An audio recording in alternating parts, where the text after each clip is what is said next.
Today on the Shrewd Dudes podcast, we are going to talk about a few different things. We have a double week in satire because, I don't know, there wasn't a whole ton of super funny stories. But there were a few.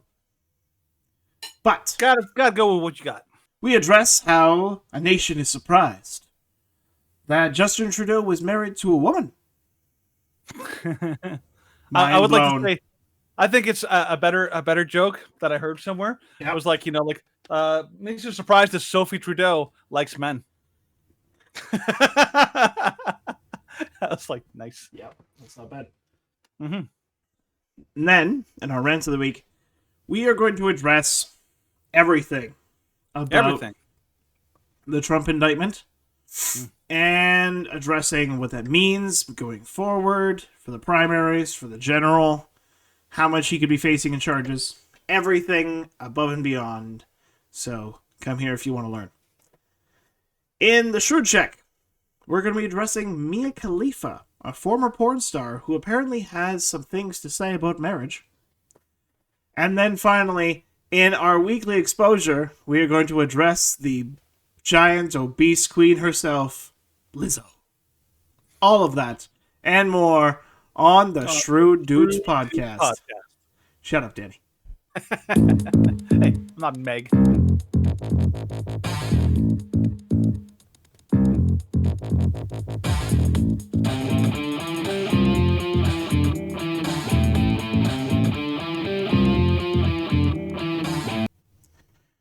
Yeah. It is interesting how the chat and kick never erases. It's always the same. Yeah, it just starts from like where it was last. I was like, Yeah, oh, okay, sort of interesting. But Mhm. if we have the same viewers, then I guess, just like carry on the same conversations.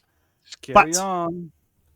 So, today's our Thursday live stream. If you're watching the live stream, of course, you can comment on Twitch or Kick, and we will be responding to messages as soon as we can. Of course, we might not be able to see them right away. We might be reading a story, might be watching a video. So, of course, if you're making a comment, you're asking a question, stick around for a minute or two. We'll address it as soon as we can. Mm-hmm. And then on top of that, we will be addressing some news stories. But before we get into all of that, Danny, did anything interesting happen to you in the past couple days? I don't know whether there's laughter in that. I'm laughing because something there, he was like, ah! Apparently, he's got to reveal it tonight on the Shrewd Dudes On podcast. the Shrewd Dudes podcast, we are going to talk about some explosive things. Live reveal on Steven's life. Well, I've been getting cooked like a goose these last couple of days. The sun has been brutal. It has been brutal. Yeah, and I've been like coming home, showering, and I'm like, I'm too tired to do anything. I'm like, dang. Yes, I understand that. It's been very bad. Yeah, and then just been trying to plan some things for the weekend because we're getting tired of like just sitting around. So I'm trying to see sitting around sucks. Yeah, I'm not a big fan of like. Yeah, I guess like when you're in sissies? Texas, Thanks, when you're in Conquer Texas, Worm. I guess, yeah, more used to it down there, aren't you? Yeah. You big meanie. Yeah, exactly. So what about you? Tell us what happened in your in my world, it's 108 degrees here and you've been enjoying it? Oh, you're out of your damn mind. Because he's glutton for punishment over here. No kidding. Like absolutely nuts. Yep. He likes to live it up in the 1 degree short of hell. Yeah. 1 degree short of hell is basically the truth on that one. My goodness, that's crazy hot. Anyway, so interesting story. So yesterday we're working in this one part of campus. And we are trying to water a section of campus. Mm-hmm. And so that because we don't want to shuttle our water vehicle around to water the plants and flowers and such. And so my supervisor's like, hey, there's like a wall hookup here to potentially hook up a hose. And I'm like, that's great. We don't have to like shuttle back and forth with the water vehicle. That's awesome. And he turns the thing, and it turns on. He's like, oh my gosh, like this changes everything. And I'm like, yeah, it does. It makes our job way easier. And then I walk over and I'm like, oh, look, there's one over here. I did not hear him say, don't open that. You need a specific tool to open it. I did not hear him say that. And so I'm like, oh, all right, well, it's just like a kind of a regular hose adapter. You just have a valve that you open up, and then it comes out where the hose is. Wrong. Very, very wrong.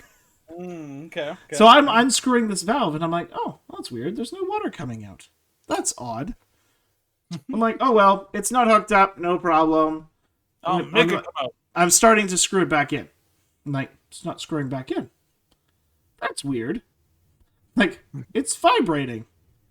That's really weird. Gosh.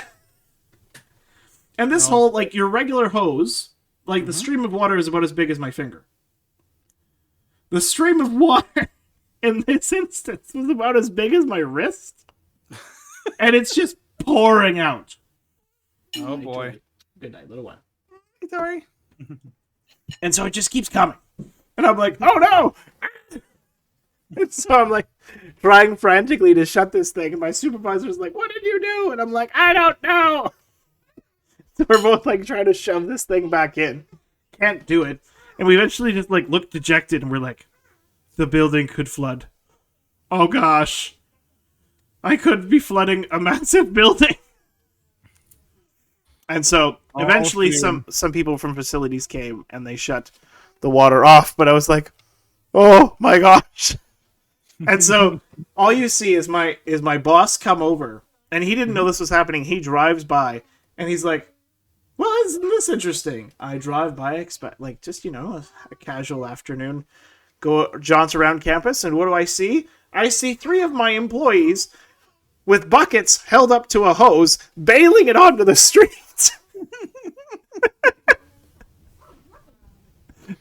And he's like, you definitely win for the most interesting sight I've seen all month. And I'm like, yeah, no kidding. I don't know what you were thinking, man. Well, I thought it was just like a regular hose hookup.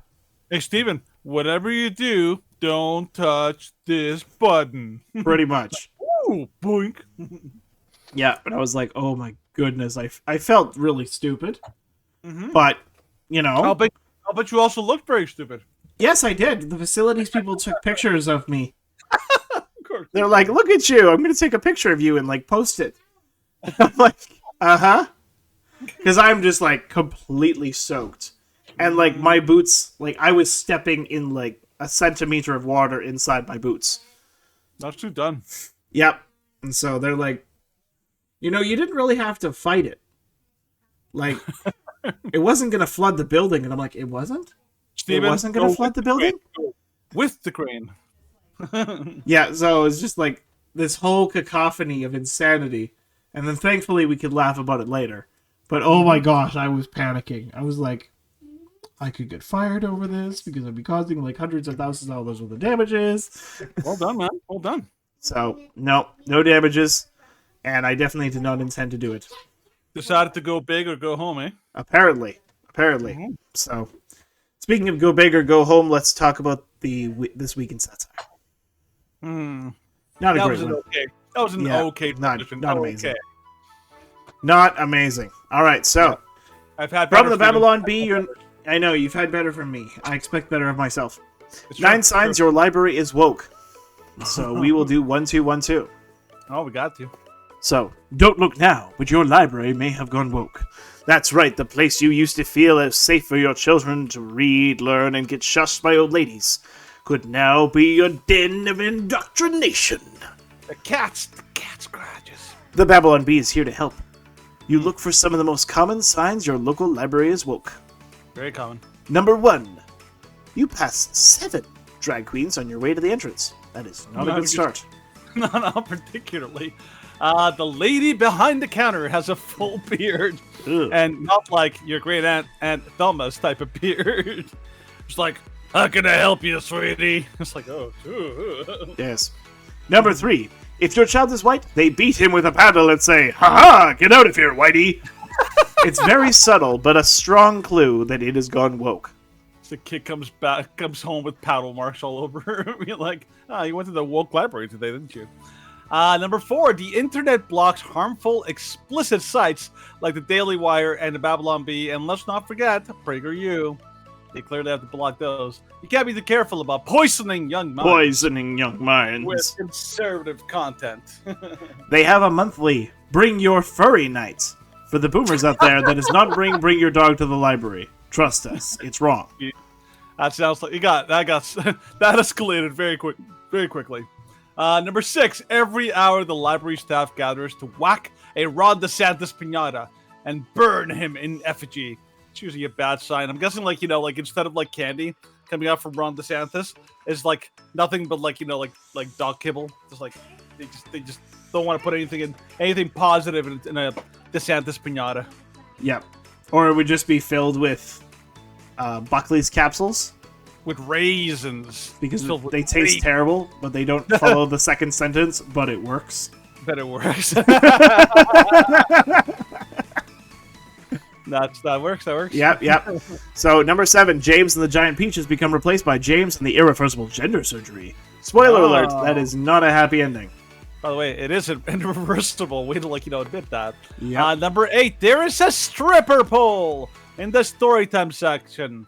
Pretty concerning. I can't wait to see Barney on a stripper pole. I love you. You love me. Won't you look? Get away from here. Yep, at my fanny. Yeah. Yeah.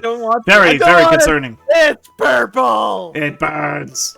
And number 9, there is a strict ban on food, drink, and Kirk Cameron. Oh no! Yeah, Kirk Cameron. I remember the Babylon Bee article where they had like the Kirk Cameron working as the AI. It was actually hilarious. Oh really? I didn't see that one. So yeah, if you've witnessed any of the red flags listed above, you better keep an eye on what your kids are bringing home from the library. Getting bad out there, boys. Getting bad out there. Yep. So that was our first This Week in Satire, so it's a good one. It's a good one. Yeah. But to talk about things that, were revealed lately, Trudeau's divorce leaves nation in shock that he was married to a woman. Prime Minister Justin Trudeau announced the separation from his wife of 18 years Tuesday, shocking millions of Canadians who reportedly had no clue the effeminate leader had been married this whole time, least of all to a woman. Oh wow, he was married? Said normal Canadian Jill Thorleaf. That's nice. Wait, to a woman? Really? Huh. Wow. I had no idea. Good for him. In a brief statement, Trudeau called for privacy as his life crumbles around him. Please stop asking if Trudeau is really a woman. If Sophie was really a man. If Sophie was really a woman, said a tearful Trudeau.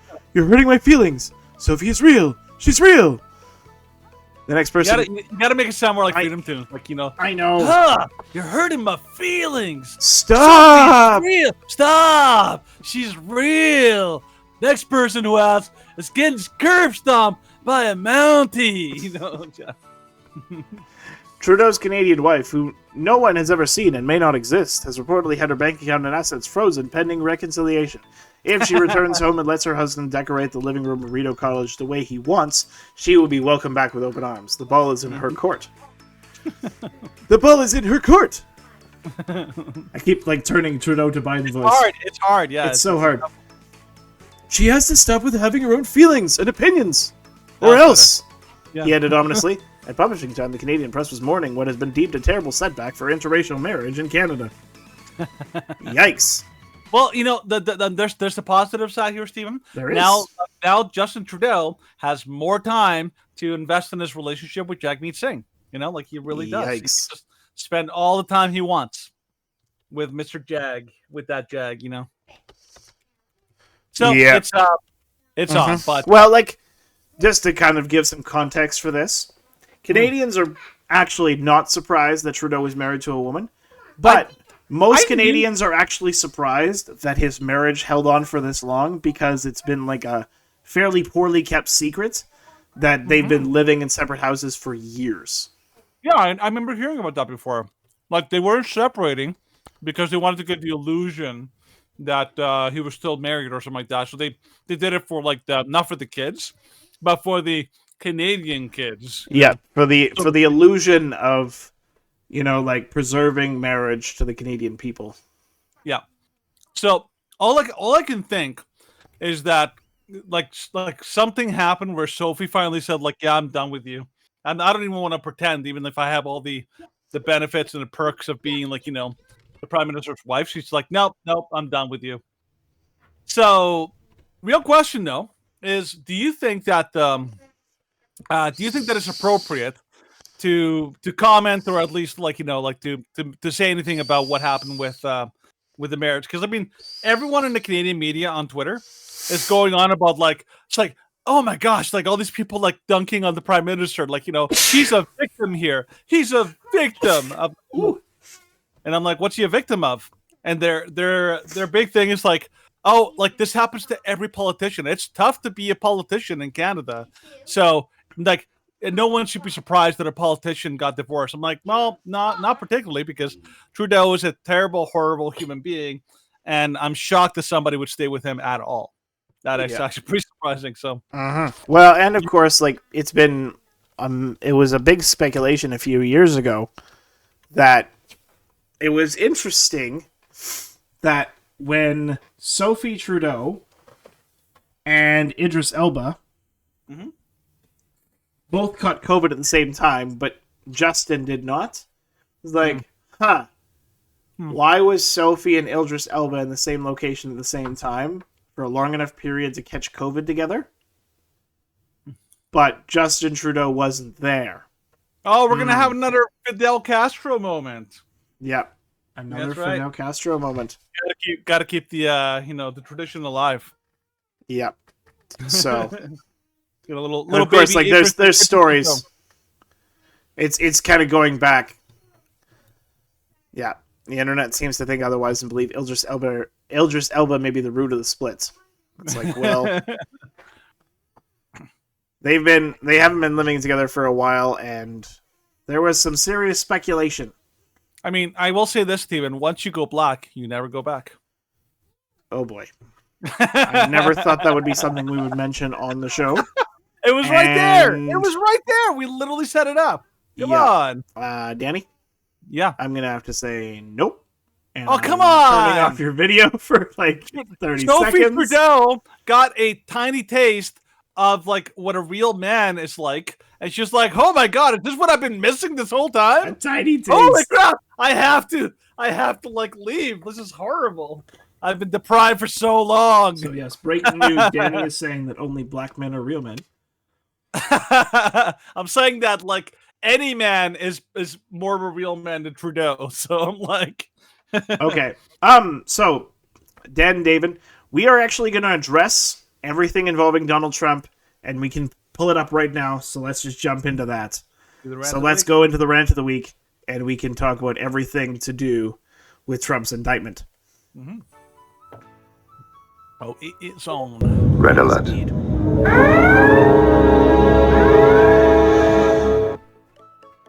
Okay, so judge in Trump's January 6th case gives thousands to Obama as relentlessly hostile to Trump. So Judge Tanya Chutkan was appointed on Tuesday to handle former President Donald Trump's trial for allegedly attempt to overthrow the 2020 election. Reportedly donated thousands of dollars to former President Barack Obama's campaign. According to the Washington Examiner, Chutkan was appointed in 2014 after donating around $4,300 to his campaign victory fund. And Senator Ted Cruz noted on his podcast, The Verdict, that Chutkan has a reputation for being far left even by DC standards. He pointed out her record of handling cases related to January 6th. And she has tried 38 cases, and each case concluded with convictions. 19 of them, the sentence matched or went beyond the recommendation by the Department of Justice. In 4 cases, she handed out jail time when no jail time was recommended by the DOJ. So in terms of the judge, we can anticipate a judge who is going to be relentlessly hostile to Donald Trump, who is going to bend over backwards for the Biden Department of Justice, and who is going to make ruling after ruling against Trump. So, of course, as we said on Tuesday, he was indicted by Special Counsel Jack Smith on 4 charges stemming from the aftermath of the 2020 election on January 6th. We're going to briefly go over, by the way, the charges and how long he could spend behind bars. Mm-hmm. But I believe that there is some more Oh, Dan David is from England. Yes. Oh. By the way, Stephen. Yes. Whenever you read something, you should probably highlight it with the mouse so people know where you're reading. I can definitely highlight that. That's not a problem. I'm gonna slide this over a little bit so people can see exactly, because you couldn't see the 6. All you saw was 41 years. So 641 years behind bars. No, but Trump's risk of prison is real. This is of course from Politico. So he faces 78 felony charges across 3 criminal cases, and there of course could be more because he's facing the additional criminal charges that he may face in Georgia, where he is district attorney in Fulton County, maybe on the verge of indicting him this month. Reality of any prison term could plausibly receive is far more complicated, and of course, wide latitude sentencing, rarely receiving the maximum, and he could be serving some of them simultaneous rather than being stacked on top of each other. And it could be unprecedented practical and legal issues, because he's entitled to around-the-clock Secret Service protection. And of course, if he was reelected to the White House and ordered by a judge to serve out a prison term, it could be really, really crazy. So these are all of the things that he's been charged with. So the first one was 34 charges, and each one of them potentially carries a maximum of 4 years. The handling of classified documents. So he faces 32 counts of willful retention, which is 10 years each. 6 for obstruction of justice, which carries 20 years each, potentially maximum. And then 2 for false statements, which potentially carries 5 years. The last one, which was just handed down on Tuesday, 2 for obstructing an official proceeding, which is 20 years. 1 for conspiracy against the right to vote, which is 10 years. And 1 for defrauding the United States, which is 5 years. So all of this could add up to significant jail time if it was to receive the maximum for every single charge, which is very unlikely. But it is, of course, something to talk about, because this is completely unprecedented. Yes, I'm with you, Dan David. I think the Republicans should choose Ron DeSantis. I think Trump is going to be so caught up in legal challenges, he's not going to be able to run a campaign. I don't know. I'm of the opinion that at this point, like, if they continue to charge Trump is not going to actually be able to run a campaign, and he will hand the campaign over to the Democrats, because this, like, there's no way that he can fight the system if he's going to jail. And of course, the chance of Trump winning if he's indicted on, like, conspiracy to defraud the United States, if he's actually convicted, the chance of him winning in the general election, I would say put him down into the low teens. No, I think you're wrong. I think you're absolutely wrong. I would say that's actually a high chance. No, I think you're wrong. I think I think you've been listening to the Daily Wire host like a little bit too long, because I listened to their like little like roundtable thing, and like they're all long on like the Ron DeSantis campaign, and I'm just like, oh my gosh. Except Michael. Well, Michael is like grossly infatuated with him. It's just like, ugh. Michael, like it's off-putting how much you like have this like hard on for Trump. No, ugh. No. Well, here's the thing. Like, you know, like the okay. So the Ron DeSantis. Okay, let's take the major the candidates for the Republican Party right now. Okay, so the candidates for the Republican Party, it's Trump, and then it's DeSantis, then it's Vivek Ramaswamy, and then like, you know, then there's a whole bunch of people who are like massive long shots. Now, I actually tend to agree with most of the people who talk on Timcast IRL, that I'm like, I think the Ron DeSantis campaign is so it is a disaster. It's a disaster, and I think at this point in the campaign, I don't see them being able to right the ship. It's too late in the campaign for them to be able to really make any headway and recover after what's happened. So I think the DeSantis campaign is really that's total bogus, Daddy. Like, the campaign hasn't really even started. No, but we haven't had any of the primaries. The Iowa caucus, you know, like even the Ron DeSantis campaign said that they're putting their entire like strategy on winning the Iowa caucus, because right now with Trump in the race, DeSantis doesn't see a road where he could actually like, you know, win the primaries. Okay, now Mm-hmm. I think something that everyone is completely underestimating, and I genuinely believe that this could be like the surprise of this the season, is I genuinely believe that Ramaswamy, Yeah. Vivek Ramaswamy has a much better shot right now at potentially gaining the nomination if Trump drops out than Well, Ron DeSantis. like it is a factor Mm-hmm. because of how much like Vivek is basically he is campaigning to be Trump's VP. That's what Vivek is campaigning to be right now. That's that's not even true. That's not what he said. Well, he's become like everything that Vivek is doing is basically just like, oh yes, like I would do things slightly differently, but anytime something is like announced against Trump, he immediately sides exactly with Trump. Yeah, and that's a good strategy because he knows. Okay, here's the thing. I don't understand how DeSantis supporters think that this is a good strategy, like that. Like that you're going against Trump and you immediately go and criticize and dunk on him. And I'm like, do realize you have to win over Trump like voters in order to win? Yeah. Vivek is the only one that seems to get this strategy that like you're not just getting like voters to vote for you. You have to win over the Trump voter base, and Vivek is the only one that's actually getting that. Okay, you cannot win the nomination, and you definitely cannot win like support from voters, particularly Republican voters, by criticizing the person that they all like put their full support over. Like I'm surprised. What kind of a campaign strategy? Okay, like that just means that everybody is supposed to become a sycophant for Trump if they have a chance of winning. I never said that. But that's exactly what you're saying, Danny. You're saying that it's impossible. If you want any of his voters to come to you, then you can't criticize him in any way. I never said that. This is the Trump mentality. Because the Trump mentality is anyone who criticizes him is automatically like the worst person in history. No, that is not true. I'm saying that Vivek is much smarter than anything that's coming out of the DeSantis campaign. The DeSantis campaign is shooting themselves in the foot in every turn. Yeah, they have, yes. No, they have, and they continue to do that. And even now, even people who were like hoping that Ron DeSantis would actually make a dent in this campaign, in this primary season, they're even losing hope that like DeSantis can pull this around. Even his donors actually met with him because they were like, "What the hell's going on? You're supposed to be like making this big push, and he's losing." So Vivek is the only one that's going up in the polling. Okay, Ron DeSantis is bleeding support like crazy. He has bled support. And I just do not see a road where Ron DeSantis will make it up. And let's not forget, Ron DeSantis has some very serious flaws that he still hasn't addressed. Well, like his charisma is a very serious flaw. Like his leadership. What? His leadership is really of his campaign. Right, yes. Okay, of the campaign. Yes. Yes, because he's failed to fire the right people. And he's flailing. He's not showing. He's just leading.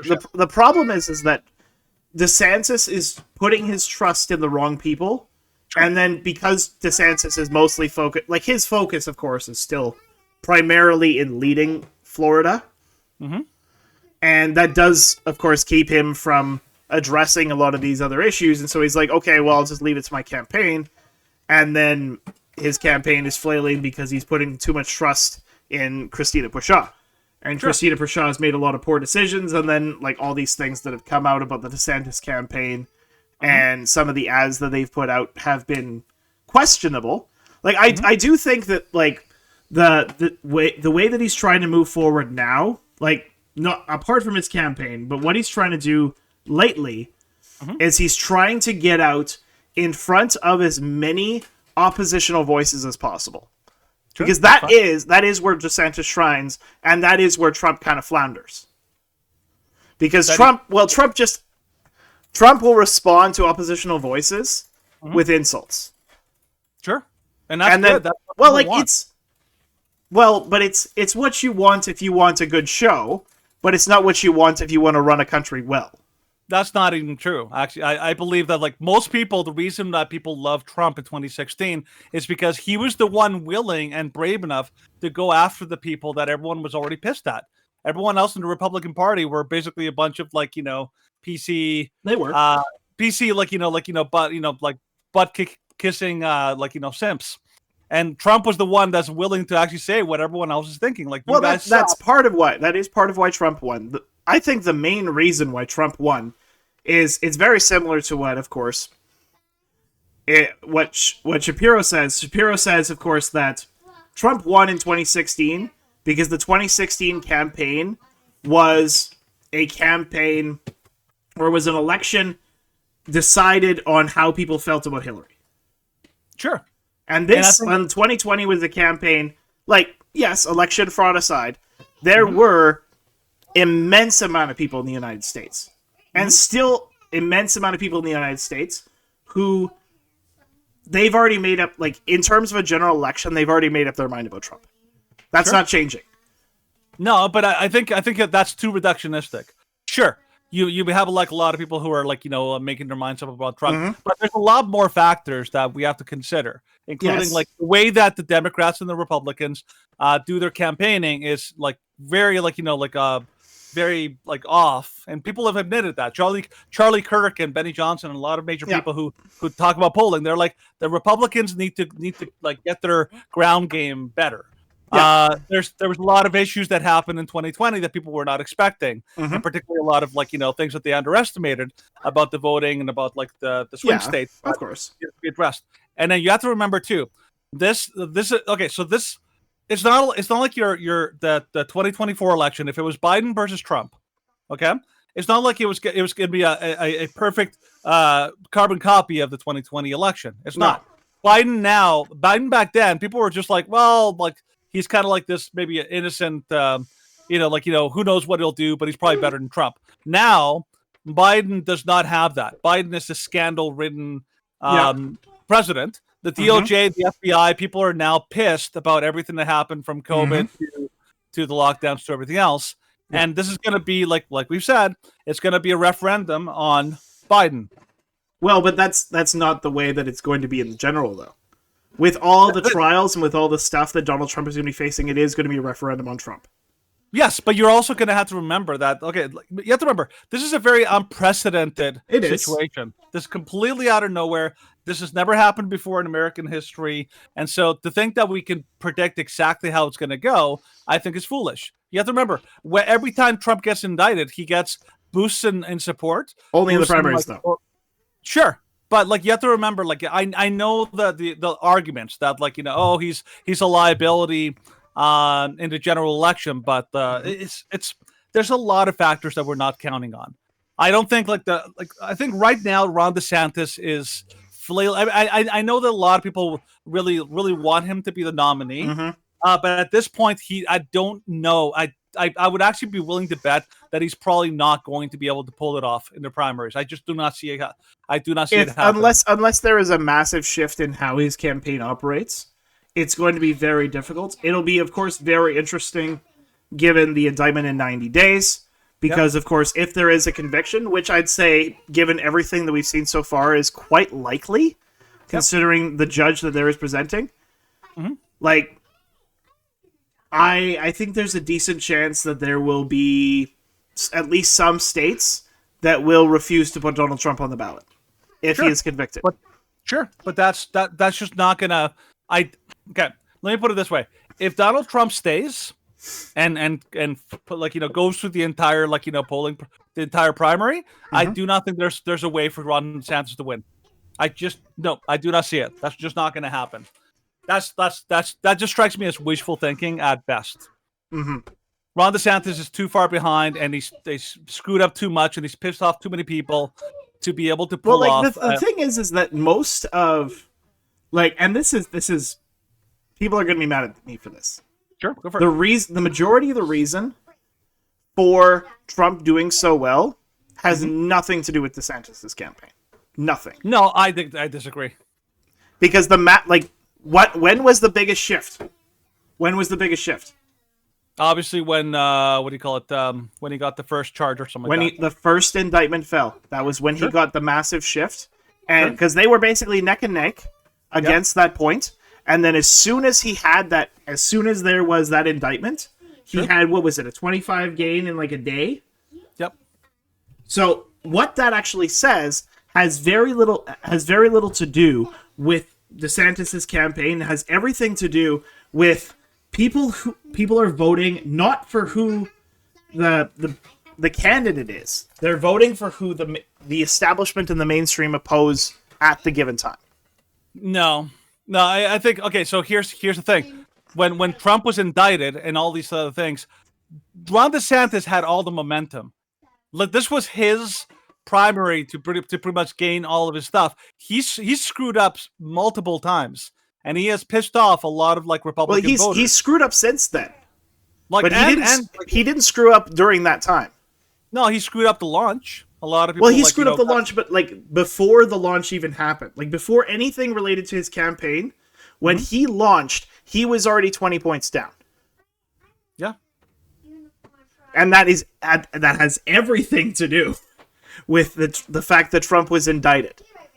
No, yeah. I think you're being. I'm making an oversimplification. Extraordinarily generous with Ron DeSantis. Ron DeSantis had nowhere to go but up, and he had all the reputation and all the stuff.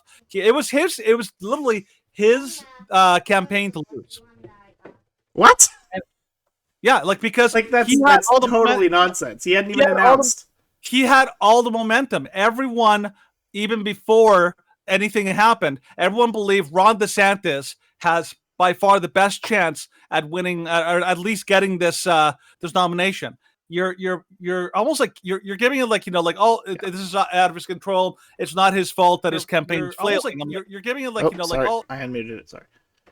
Yeah. No, I think Ron DeSantis, if he had run a proper campaign, I think he would actually be in a very competitive position right now. I think he would probably, if he had run, like if his campaign staffers were decent, I'd say probably give him another 5%.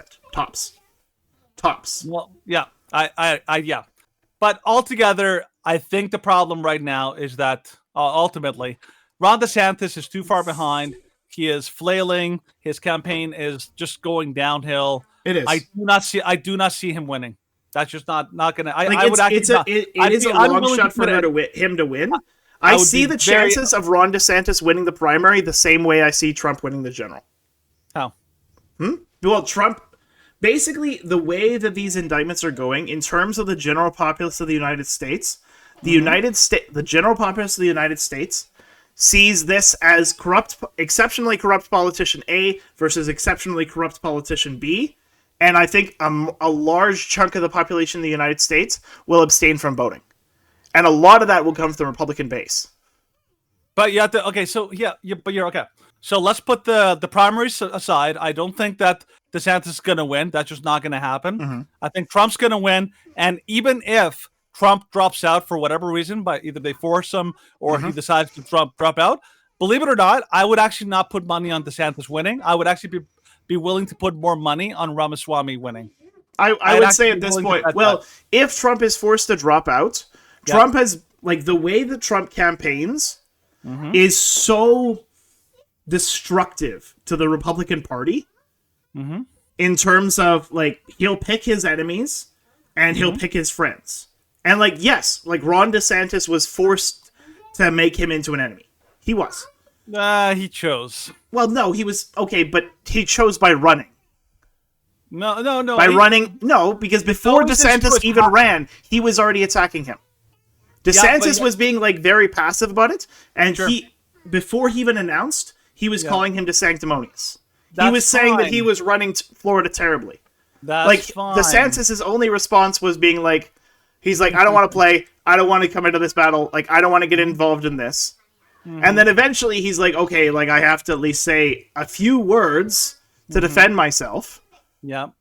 And, like, he has, like, compared to, like, other candidates and other, like, political battles, he hasn't done a ton to attack Trump. Yeah, sure. Well, he hasn't done that much. Not as much as others, but Trump has probably attacked him, I'd say, like, 5 times as much. Of course he has, because he is the number one contender going into the primaries. I mean, because Trump sees it as he sees DeSantis running as a betrayal. Sure. He sees it as a betrayal simply because Trump feels as though he is entitled to run. No, it's because that's how Trump's supporters view it.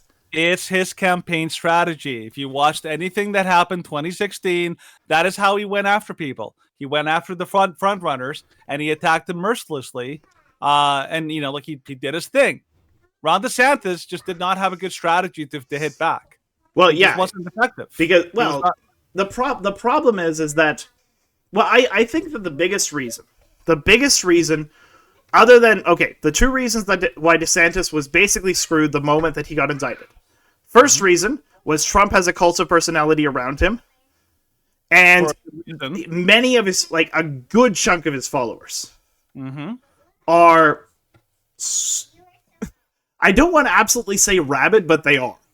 No, I would disagree. I think that the Ron DeSantis supporters, especially since the primary started, have been far worse. I'm sorry, and that's so ridiculous. I'm not even the only one that thinks this. I've listened to Charlie Kirk say this. I've listened to Tim Pool say this. I've listened to a major campaign strategists that have said this. They say that the Ron DeSantis supporters are like the worst they've seen. It is crazy how they respond. That's fine. I have nothing to that because that's just so out there. Well, I mean, it's not like so everything that you see, like because of course I'm on there on Twitter all the time, and you look at the responses from people on Twitter every single time. The Trump people are like DeSantis betrayed him by even announcing. Like that's the mainstay is that like every single one of them is like, yep, no, DeSantis betrayed him because this was his primary. This is his time. It's Trump's turn for vengeance. Sure, and that's fine. What's wrong with that? What's wrong with saying that he's entitled to win? If you really believe that somebody because you have to remember this is not just blind argumentation. They believe that a lot of the supporters believe that he had the 2020 election was basically stolen. A lot of them believe that legitimately. I'm not far behind. I don't believe that the 2020 election was totally legit. And I think there's some serious problems there. Absolutely. So I can see why people feel like he was robbed. Like whether how legitimate or how much evidence is there, that's always up in question. But I can see why they feel he basically was he was screwed over, and they feel he definitely deserves the chance to redeem himself, right? It's kind of like it's like the incumbent idea. They believe he has the incumbent right to run again. So the fact that there's an actual election happening again, sure, that's another thing. But okay, the idea that Trump is automatically going to lose the general, I don't think that is anywhere near as set a thing as people like to think, because there's a million factors that we have to consider that could completely and totally change this entire election. You have to remember, Robert Kennedy, if he's guaranteed he's not going to win the nomination for the Democrats, and he's likely going to run third party, which is going to completely and totally cause a massive split in Democrat votes. That's a major issue that the Democrats are panicking about, right? Then you have the issue of Joe Biden himself has a ton of baggage and a horrible record that's going to hurt a lot of people. Then you have the issue that you have a lot of people who are pissed off about the economy. You have a lot of the Republicans have wised up to what the Democrats are doing, and they're changing and making massive adjustments to prepare for to stop the same tactics that happened in the 2020 election. There's a lot of factors that people are just not considering, and to think that it's a done deal that if Trump wins we're going to lose the 2024. I'm like, sure, is it possible? Absolutely. But I don't think anything is going to be the same as 2020, at all. No, of course it's not going to be the same as 2020. I think in general, in terms of Republican support, from 2020 to now, I think that Trump has probably lost support since then in the Republican. How do you think so? Well, just there is a large component of the Republican voters that left Trump after January 6th. Like, I know that it's been overblown by the media and by the establishment, but a lot of people view his inability to let go and like focus on moving forward. And because what Trump does, of course, is that Trump likes to have everything focus on him. Sure. He's And a diva. He is a diva. He is a diva. And because he wants everything to focus on him, then it's like, oh, I want everyone to focus on how I have been slighted. And yes, like, oh, it's a secondary priority how people have been suffering. No, that's not true. It's totally true. It's how he talks. It was true right after the election, right after the 2020 election. I think things have changed dramatically since then, man. Like not only black voters, like particularly males, are switching like dramatically in Republican direction. Yep. Not only are a ton of independent and disenfranchised, leftist liberal voters are leaving the Republican Party in the last 4 years. Not only are a lot of people pissed about their bank accounts and everything, you seem to think that that the only people that move in terms of voting and voting for who are Republicans. That they're the only ones that move. I'm saying that the Democrats are moving, but they're moving from Biden to not voting. Or to Biden to JFK or to RFK. To RFK. Which means less votes for Biden. Slightly, but I think that there's going to be an equal number of Republicans that are going to go to RFK. He's taking a lot of the populist vote, in which Donald Trump was a populist candidate. No, but you have to remember, see, anybody that is staunchly against the vaccine will go from Trump to RFK. Because Trump still promotes the vaccine. He still pushes it as though it's his. So does your hero, Ben Shapiro. No, he doesn't. He totally believes in the vaccine. No, he doesn't. He says children should never take it, and he says the only people that even should consider taking it are the elderly. Yeah, well, even then, he's still promoting the vaccine for some people. For some. I'm like, my goodness. But his support for the vaccine, I'm Ben Shapiro has there are lots of things I think he's wrong on. I think he's incorrect in terms of his views on the election rigging, the election fraud. I think he's incorrect on that. Absolutely, yeah. But where Ben Shapiro does actually have a lot of sense is when he talks about how mainstream American voters react. And Tim Pool says the same thing in this regard. Tim Pool does say that, oh yes, the 2020 election was a referendum on Trump, and Biden wasn't elected, Trump was anti-elected. And then I think it's going to be that there's not enough people from the Democrat Party who are moving towards anti-electing Biden because they hate Biden and Trump in the same regard, but they still view Trump as the semi-Hitler. And that's fine. That's the Democrat strategy. Okay, but you have to. Okay, so how do I put it? But even if you talk about centrists, if you talk to centrists here, if you talk to people here in Canada, they're like, oh yeah, Biden's running the country terribly, but Trump is, and Trudeau is the worst thing ever. I wish he was replaced. Yeah, and then they'll talk about Trump, and they're like, Trump is crazy. He's absolutely out there. There's no way that he should ever rule. Yeah, that's this is how a large amount of the censor views Trump. Yeah, that's fine, but okay, again. But the censor is who he needs to win. I know this. Okay, again, you're being super reductistic. You're talking an absolutes, and I'm like, are you kidding me? There's so much more to this, man. You're thinking the center, and that's it. It's just the center. The center needs to win. Because nobody's going to change their mind. Hold on. No, because you're just interrupting me just to be just to be difficult. Okay, you have to remember there's so many more factors that you are just ignoring on this one. You're ignoring the fact that a big part of the reason why voters didn't why the Republicans lost in some key states is because they didn't have enough voter turnout from the Republicans and a lot of independents and all that kind of stuff. You're forgetting again the split vote issues. You're forgetting that a lot of Democrats and a lot of disaffected liberals have decided are abandoning Biden and are going to go to Trump, or they're going to just not vote, all of which benefits Trump. And you're forgetting that a ton of things changed since 2020.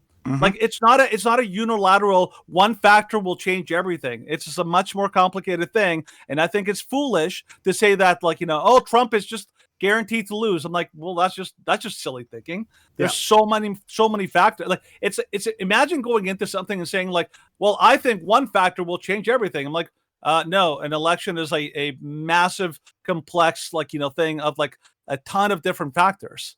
Like it's not. I think if Ben Shapiro is basically saying we're guaranteed to lose the election if Trump gets the nomination, I think he's just being incredibly like reductionistic and overly simplistic.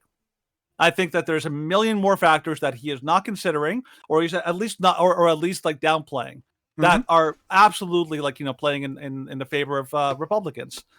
Like like people are more motivated now than they ever have been to vote in this next election, particularly from the Republican side. And there's a lot of like like ground level stuff going on. Now, I'm not saying it's guaranteed that Trump will win, but I'm thinking it's ridiculous to assume that that Biden is like like a shoo-in for re-election if Trump gets elected. I think that's just foolish to suggest that that's the case. I'm saying that there's enough of an anti-vote. That's what they had in the last the 2020. Right? That was the whole idea, that they had enough of an anti-vote. I don't think that anti-vote is going to be anywhere near as powerful as you think it is. I think that it's going to be a combination of a few things, of course, because like I totally agree with you. Elections are a combination of a whole bunch of things, but I think that factors in much more to other candidates than it does to Trump. No, I think because people have already made up their minds. that again is the idea that like that you can't win over the center. If the center stops voting for Biden in the way that we talked about, that is a massive loss for Biden. Okay, and if the vote splitting happens, you seem to think that like Republican voters are going to go like RFK in droves. You don't realize that RFK is polling at 20%. You think that Democrats aren't going to vote for RFK because they're pissed off at Biden? I think that there is about an equal number of Democrats that are going to leave Biden as Republicans that are going to leave Trump. Based on what? Based on public opinion polls. Pure speculation. No, it's all public opinion polls. So like the majority, like Trump's polling numbers, if you're going to go by that standard that you just said, Trump's polling numbers, he is way ahead of any other Republican contender. Yes. And then in Biden's polling numbers, he's losing 20% support to RFK. You really believe that like Biden voters are going to abandon that if RFK is running? And that if Trump is running, that Trump voters are going to be like, well, we wanted like Trump to be the nominee, but we're going to dump him and go RFK if he gets elected. And I'm like, that is nowhere near the same, man. Like nowhere near the same. Now, I don't know I don't know what else to say. Like absolutely, like just okay. Well, I think we both said our opinions here. Sure. Like we've both kind of illustrated this. We're already at 56 minutes.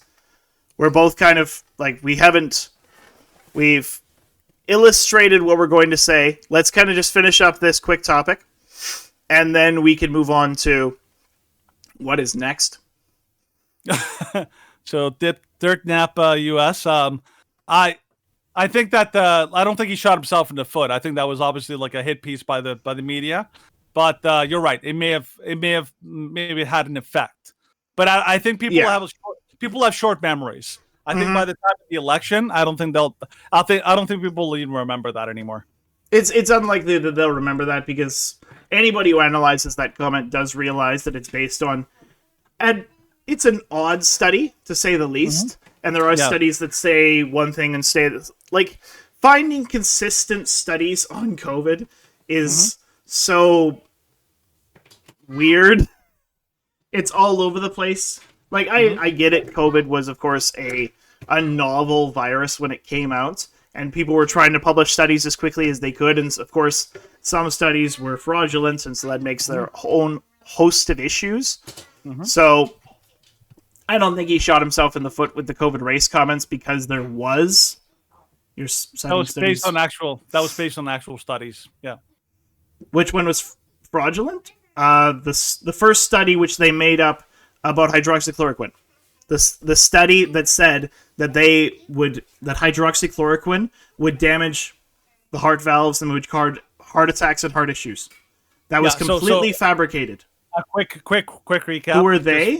The people who peer-reviewed that study.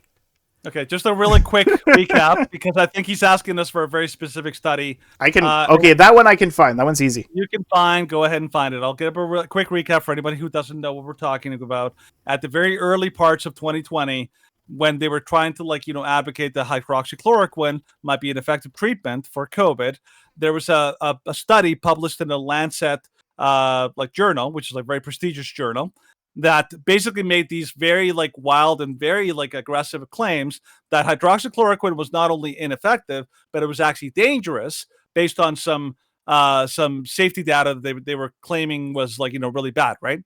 The problem was that when that study was published in the Lancet, a lot of people who do this stuff for a living, who actually analyze and do peer review, they looked at that study and they basically saw a massive amount of fraudulent claims, problems, and issues that were basically making the Lancet look extremely bad, and they basically had to retract it in a very embarrassing fashion and say, "Whoops, our bad. We shouldn't have published that."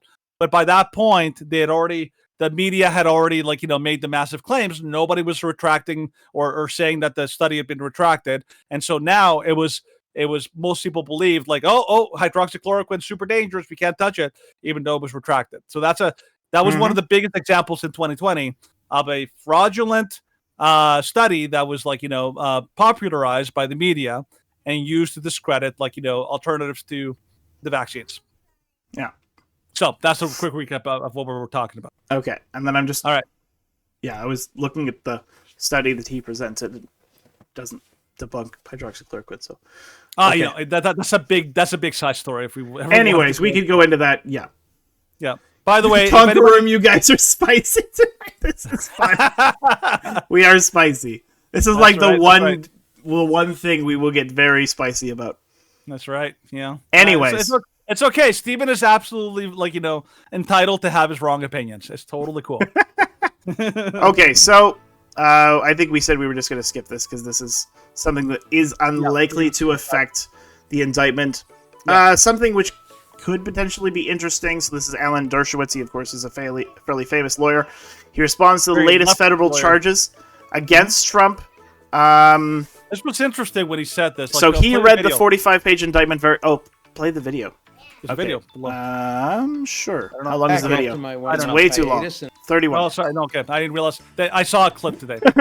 So here's some quotes. Yeah, go for it. Strangest documents I've ever read. Under the terms and conditions, Jack Smith could potentially be indicted. Let me explain why. The core of the indictment is that Donald Trump lied to the public. He lied to the public.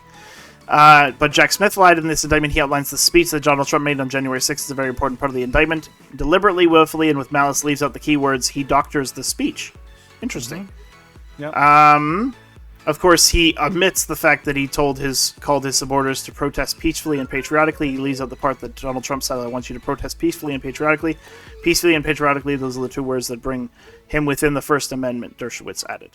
So in other words, interesting. He's basically saying that Jack Smith, who literally should be in jail right now for like the stuff that he's doing, but he screwed up. He's basically what he's saying. He screwed up. He likely rushed this indictment because, remember, this indictment came immediately after the bombshell testimony of Devin Archer, and so a lot of people were saying this is likely directly related.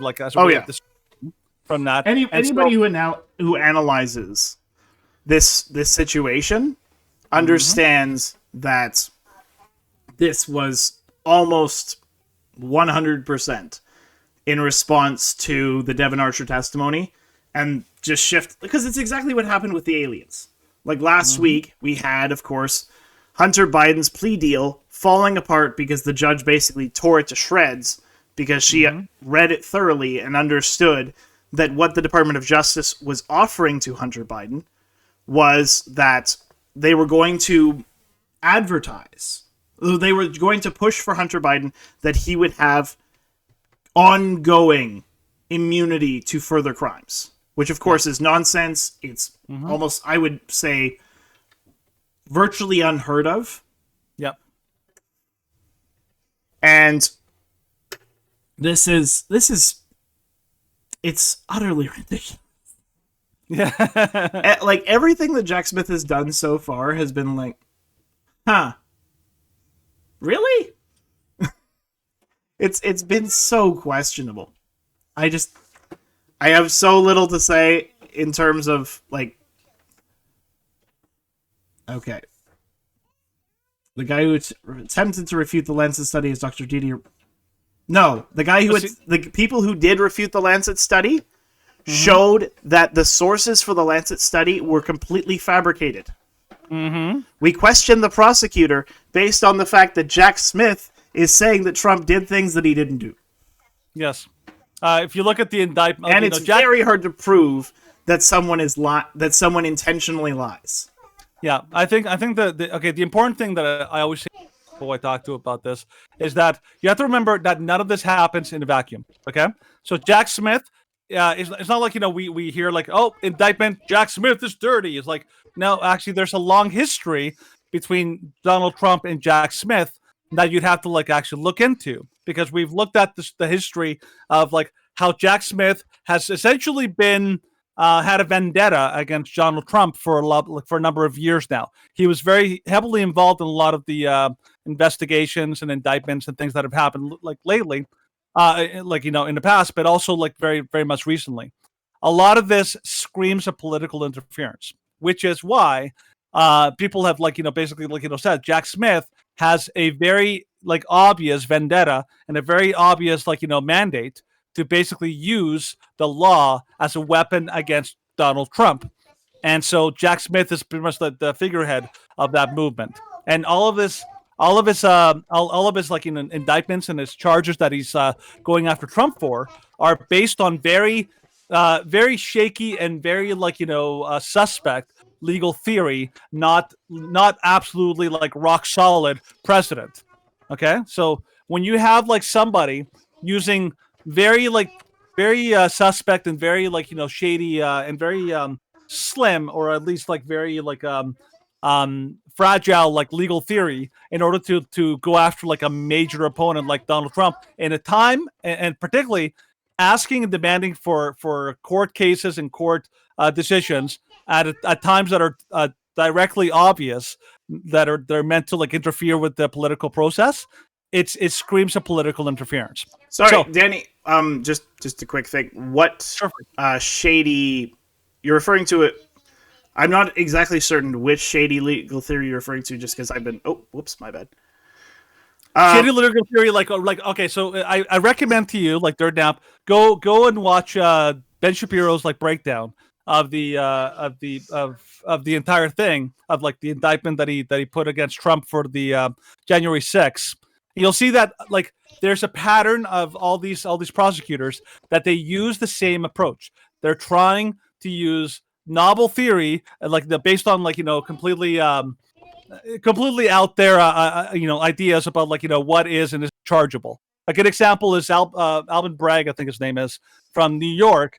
He used a completely novel theory, which is basically the idea that you could take something that's a misdemeanor and use it, somehow piggyback it onto a federal charge in a way that nobody has ever tried to do in legal history.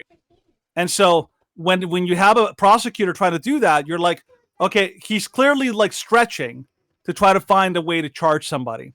Same thing with the Georgia indictment. That Georgia indictment is so incredibly flimsy. When you actually look at what they're charging him for, they're basically charging him for saying you basically you were looking for votes. You were trying to cheat. It's no, any regular observer can see. No, he thought there was fraudulent voting out there. He wanted them to to go and look for it. Okay, there's nothing criminal, but they're trying to make it criminal. Okay. In this one, they're trying to, in order to be able to charge him for what they're saying that he's guilty of, they have to prove motive, which they can't do. They have to basically prove that, Donald Trump knew that he was lying when he said that the election was overthrown. That is such an incredibly flimsy and incredibly like far out there standard to be able to meet. That the idea that they went after him for this it's incredibly it's incredibly obvious that they're reaching with these charges. So no, it's not. It doesn't have to be. You don't have to be like a legal expert to see through what they're doing. That's basically what I'm saying. Yeah. So yeah, this is how we're going to address this going forward. You can disagree, and we can go back and forth. If you want us to substantiate our claims, you can message us afterwards, and we can send that. If you are continually accusing us of lying, then I will just respond with libel in the chat. That's all you're doing. Yeah. Because all you're doing is just calling us liars. When we're doing a live stream, this is our show. So if you don't like it, bye-bye. But this is how we do things. If you want us to substantiate, yes, you did. You said we made it up. That is equivalent to saying liar. And I'm not having it. So we're going to continue on with our show. Thank you very much. And you can be mad about it. I don't give a damn. Yeah. So, Andy No identifies as Antifa assailants in courts. It's Andy! Get him! Get him! So, on Wednesday, the jury trial of post-millennial senior editor and investigative journalist Andy No against Rose City Antifa and its alleged affiliated members resumed for day 2 of the Multnomah County Courthouse in Portland, Oregon. While witness testimony from plaintiff Andy No was delivered before the jury, alleged Antifa members disrupted the court procedures. Typical. And the presiding judge threatened to hold individuals in contempt of court over alleged safety concerns and possible leaks of intelligence, which you always have to be concerned of when it comes to Antifa. The trial began with Judge Sinlapasai hearing safety concerns from Neo's legal team. These concerns regard alleged threats of violence issued on Twitter involving the account Rising PDS. The plaintiffs claim that Elizabeth Richter, one of the defendants, has alleged ties to the account. No's attorneys raised concern about how that account was on private mode after No's legal team brought up the alleged threats to the court. So, this is... Andy No, of course, has been going after Antifa because a long time ago they decided to sick themselves on him, and he has been exposing them. So this is nothing new. He's been a victim of multiple violent assaults by Antifa. So has many of commentators on the right. This is fairly typical. Andy No is one of the most. He's one of the bravest journalists out there. I have mad respect for the guy because he actually got assaulted by Antifa very heavily on the streets of Portland, to the point where they actually caused him real serious physical harm. I think he had a what did he have? He had a concussion or some kind of major damage to the thigh or something like that. It was something crazy. Yeah, I think he had one incident where he had a concussion, another incident where he was cut severely, and he had to get I think 8 to 10 stitches. I'm not sure. I'd have to refer back to this because I just remember seeing a picture of him being escorted out of a crowd with a large amount of blood coming out of his head. So yeah, it was crazy. I've never seen that video. The guy seriously is incredibly brave, and he's incredibly well. He's a great journalist. He's a callback to a forgotten era. Really. Okay, so let's go. Let's do the next story quickly. So this is from Summit News. Rand Paul files criminal referral against absolute liar Fauci, which is great because Rand Paul is pretty much got Fauci's number. It's great. Senator Rand Paul has filed a criminal referral to the Department of Justice asserting that Anthony Fauci lied while under oath concerning gain-of-function research in Wuhan being funded by Fauci's NIH. Paul forwarded copies of 2020 email exchanges that show Fauci confirming that he knew scientists at Wuhan University are known to be working on gain-of-function experiments. The email Fauci sent to then Inspector General of the Health and Human Services Department, Garrett Grisby, cites a conversation Fauci had with highly credible scientists who were concerned about the fact that upon viewing the sequences of several isolates of the nCoV, there were mutations of the virus that would be most unusual to have evolved naturally in the bats, and there was suspicion that this mutation was intentionally inserted. Upon several discussions, some of the scientists felt more strongly about this possibility, but 2 others felt differently. They felt it was entirely conceivable that this could have evolved naturally, even though these mutations have never seen in a bad virus before, Fauci wrote. So it sounds like, so we've been watching the circus between Rand Paul and Fauci. It has been just enormously satisfying and enjoyable to watch. But my goodness, it was really really fun to enjoy. So yeah. Oh yeah. So I hope it's I hope always that like for the past 3 years, Yeah, watching it's been Rand great. Paul just demolish Fauci Yeah. on the stand has just like it's something that I might watch before bed to like calm me down, just because it's so entertaining. I have a feeling you're reading comments, so I'm just going to switch to the next story. And if you feel like for it. interjecting, Get man- out of here, folks. Go for it. yeah. So, man who spent $14,000 to transform himself into collie steps out for the first ever walk in public. Yikes! The dog days are just beginning. The Japanese native has transformed himself into a canine after forking out more than $14,000 for a custom-made collie costume. The private citizen, who goes by Toko, says the unusual garment has helped him actualize his dream of becoming an animal. Yes. Footage shared to his YouTube channel, where he boasts more than 32,000 subscribers, that shows how psychotic society is, shows him clad in the costume as he frolics on a lawn, rolls on the floor, and plays fetch. Toko's even uploaded a video of himself venturing out in public as a dog for the first time. This is, of course, what the costume looks like. Like, the mask looks quite real.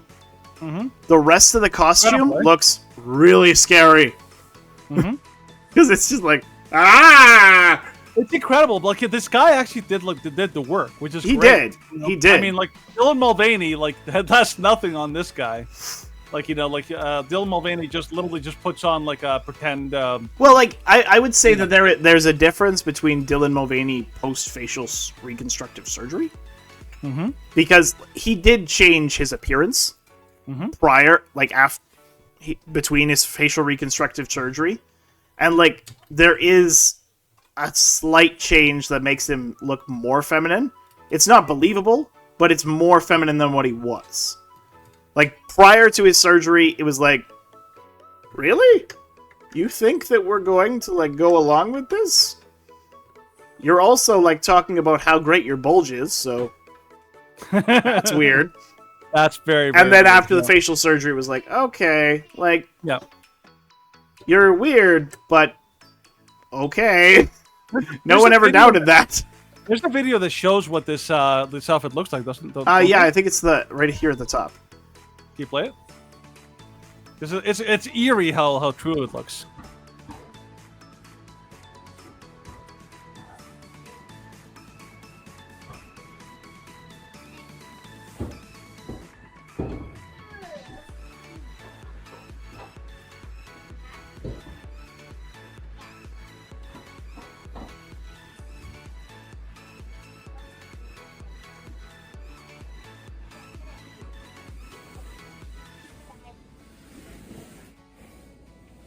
Yep, that's.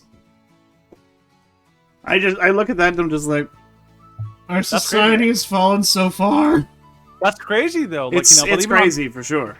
I think even on Tuesday, didn't we actually like didn't we actually like, you know, do a thing where there was like that race, like, you know, the people trying to transition a race, like the same kind of thing. People will do that for a race. They'll try to like they'll try to dye their hair or their skin like darker. They'll change their, like, you know, complexion and the different features and all that. So like, yeah, it's crazy. Yeah. Anyways, so yes, entertaining. Let's continue. Chicago's woke new mayor Brandon Johnson scolds reporters for using phrase mob action to describe rabble of 400 youngsters who trashed 7-Eleven in Windy City. Huge crowd storms the convenience store in South Loop just after 9 p.m. on Sunday and wreaked havoc, with some looting items and other vandalizing it. The large gathering resulted in the arrest of at least 40 people, aged 12 to 20. As 12? My goodness. They're getting them young. Yeah, they're getting really young now. Yeah. So Mayor Brandon Johnson disagreed with the reporters' use of the phrase mob action to describe the behavior of the large group, although it is a legal term. So let's see if we can... I don't know if there's a video in this. I think... Well, there's a video of him talking to reporters. I don't know if they have a video of... Oh, they have this. Just about 40 teams. Last night was a much different Let's see if there's footage of... There we go. shop. They looted the store and were throwing things in the parking lot, even spraying the fire extinguishers. That's crazy. I had to clean up all kind of stuff. I mean, the whole parking lot. Leo Simmons worked security for when police moved in. Another arrest right here. 40 people ranging in age from 12 to 20 were taken into custody. Like, I do not discredit the cops for arresting them. They did their jobs, and like this was, by all accounts, a reckless, likely violent group. And this is kind of what it looks like to have a mob. When a mob goes into some place, then of course they trash the place, they damage it, they steal, they threaten. Like, what he is trying to say, and what a lot of the Democrats have said a lot in the past, is that, and I think it's very poignant, if this group was a group of 400 white kids, this would be a different response. And it's a problem in how the establishment and how the Democrats addresses crime in the United States. And because they'll look at crime, and they'll look at the same crime committed by a white person and the same crime committed by a black person, and they'll excuse it. Like, you and I, Danny, of course, no matter who commits a crime, we want them to be charged. We want them to be charged fairly, but charged to the fullest extent of what is allowed by the law. It doesn't matter what their race is. It doesn't matter what they align with politically. If they commit a crime, if they break the law, then they should be charged. Simple. Whereas this is legitimately a rabble of 400 youngsters, and they are a mob. And he's criticizing reporters for saying it's a mob because he doesn't want the narrative to be that in Chicago, there's a whole lot of unfortunately, there's a whole lot of young black men, young black children, who are being groomed to commit crimes in major Democrat cities in North America. And that's a fact that not a lot of people want to address. I have a feeling you're just looking at comments and typing, so that's fine. Yeah, I'm doing that. Okay, I can read the JCCF story if you want to go there. The people who are against racism and black people don't know it. Yes, Veldrain, that is very true. What Veldrain is saying is he's highlighting a position and a what is it? It's not a position. It is an ideal.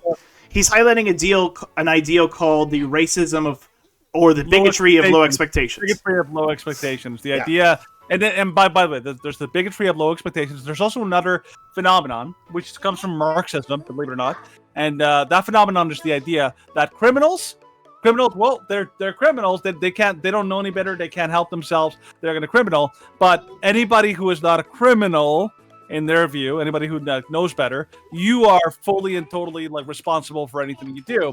Hence why in the Jordan, I think it was the Jordan Neely case, the one in the one in New York in the subway. Jordan Neely was literally attacking people on the subway everywhere he went. He was a victim, oh my goodness, the poor innocent soul. But the second that army veteran intervened and tried to restrain him, he was oh, well, he was horrible. We have to throw the book at him. We have to treat him like he's the most horrible person. What the mayor of New York is doing, he's following a very common Marxist tactic, which is basically that you legitimize criminals and you will legitimize crime by downplaying the seriousness of it, particularly crime that you actually like. If you like the crime, you're going to justify, you're going to be oh, this is totally fine. This crime is fine because they're part of our team, so to speak. In his view, Democrat people kids like this and all that, he's going to defend them because he actually wants to encourage this kind of criminality. And this happens in Canada too. Justin Trudeau's just the same. He makes laws like the law that basically lowered the minimum thresholds for violent crimes and made it easier for violent criminals to get bail. And that law has basically created a chaos across Canada, to the point where people are crime is increasing exponentially because people are getting bail for for violent dangerous crimes. So this is the kind of stuff that happens when you legalize crime like these people are doing, like the mayor of New York is basically justifying criminals and saying, oh, you know what, criminals are just get a criminal, just got to go easy on them and give them the kids love treatment, which always happens. Yep, it does. Okay, let's do the JCCF story, because this is a big story from here in Alberta. It is. Big deal. Okay, so this is from the Justice Center for Constitutional Freedoms. Alberta court strikes down public health orders that violated charter freedoms. The Justice Center, or JCCF, is pleased with the Court of King's Bench of Alberta's decision to invalidate the public health orders of Dr. Dina Hinshaw, Chief Medical Officer of Health in Ingram versus Alberta. The court struck down these lockdown measures because they were effectively issued by cabinet rather than by the Chief Medical Officer. Hinshaw testified at trial that politicians were the final decision-making authority and that she merely provided advice and recommendations. With these orders being invalidated, expected the Crown will have to withdraw charges against all these people, like these churches and these pastors that were basically charged with criminal violations of the health orders, basically.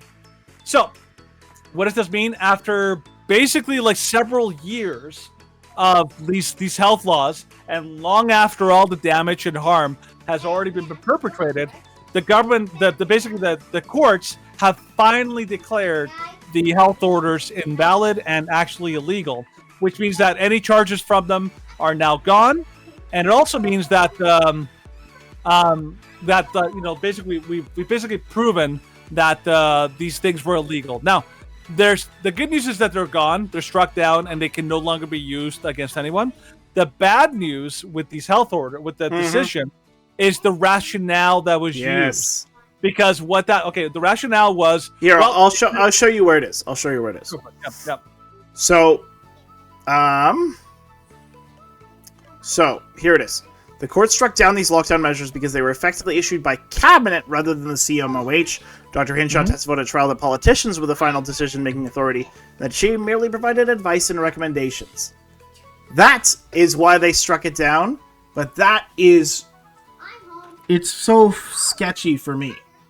Because it's like, if these orders had come from the CMOH, from the what is it? Medical Officer of Health. I know, what does the C stand for? I forget what the C stands for.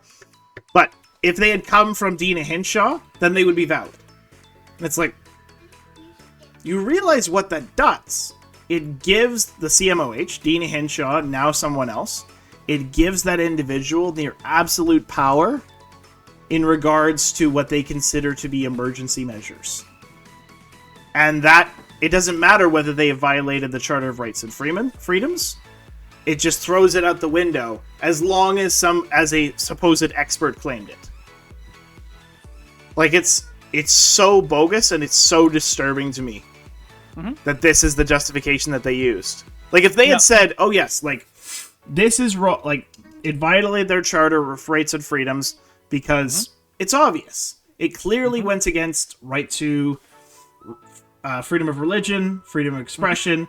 It clearly went against right to assembly and a bunch of other things. And it clearly violated people's ability to run their own business and a whole bunch of these other things. But if they had just said, yes, like, based on what we now know, this was a massive improper use of power, and we want to be putting checks and balances to prevent these kind of actions from being taken in the future, I would be, like, standing up and applauding.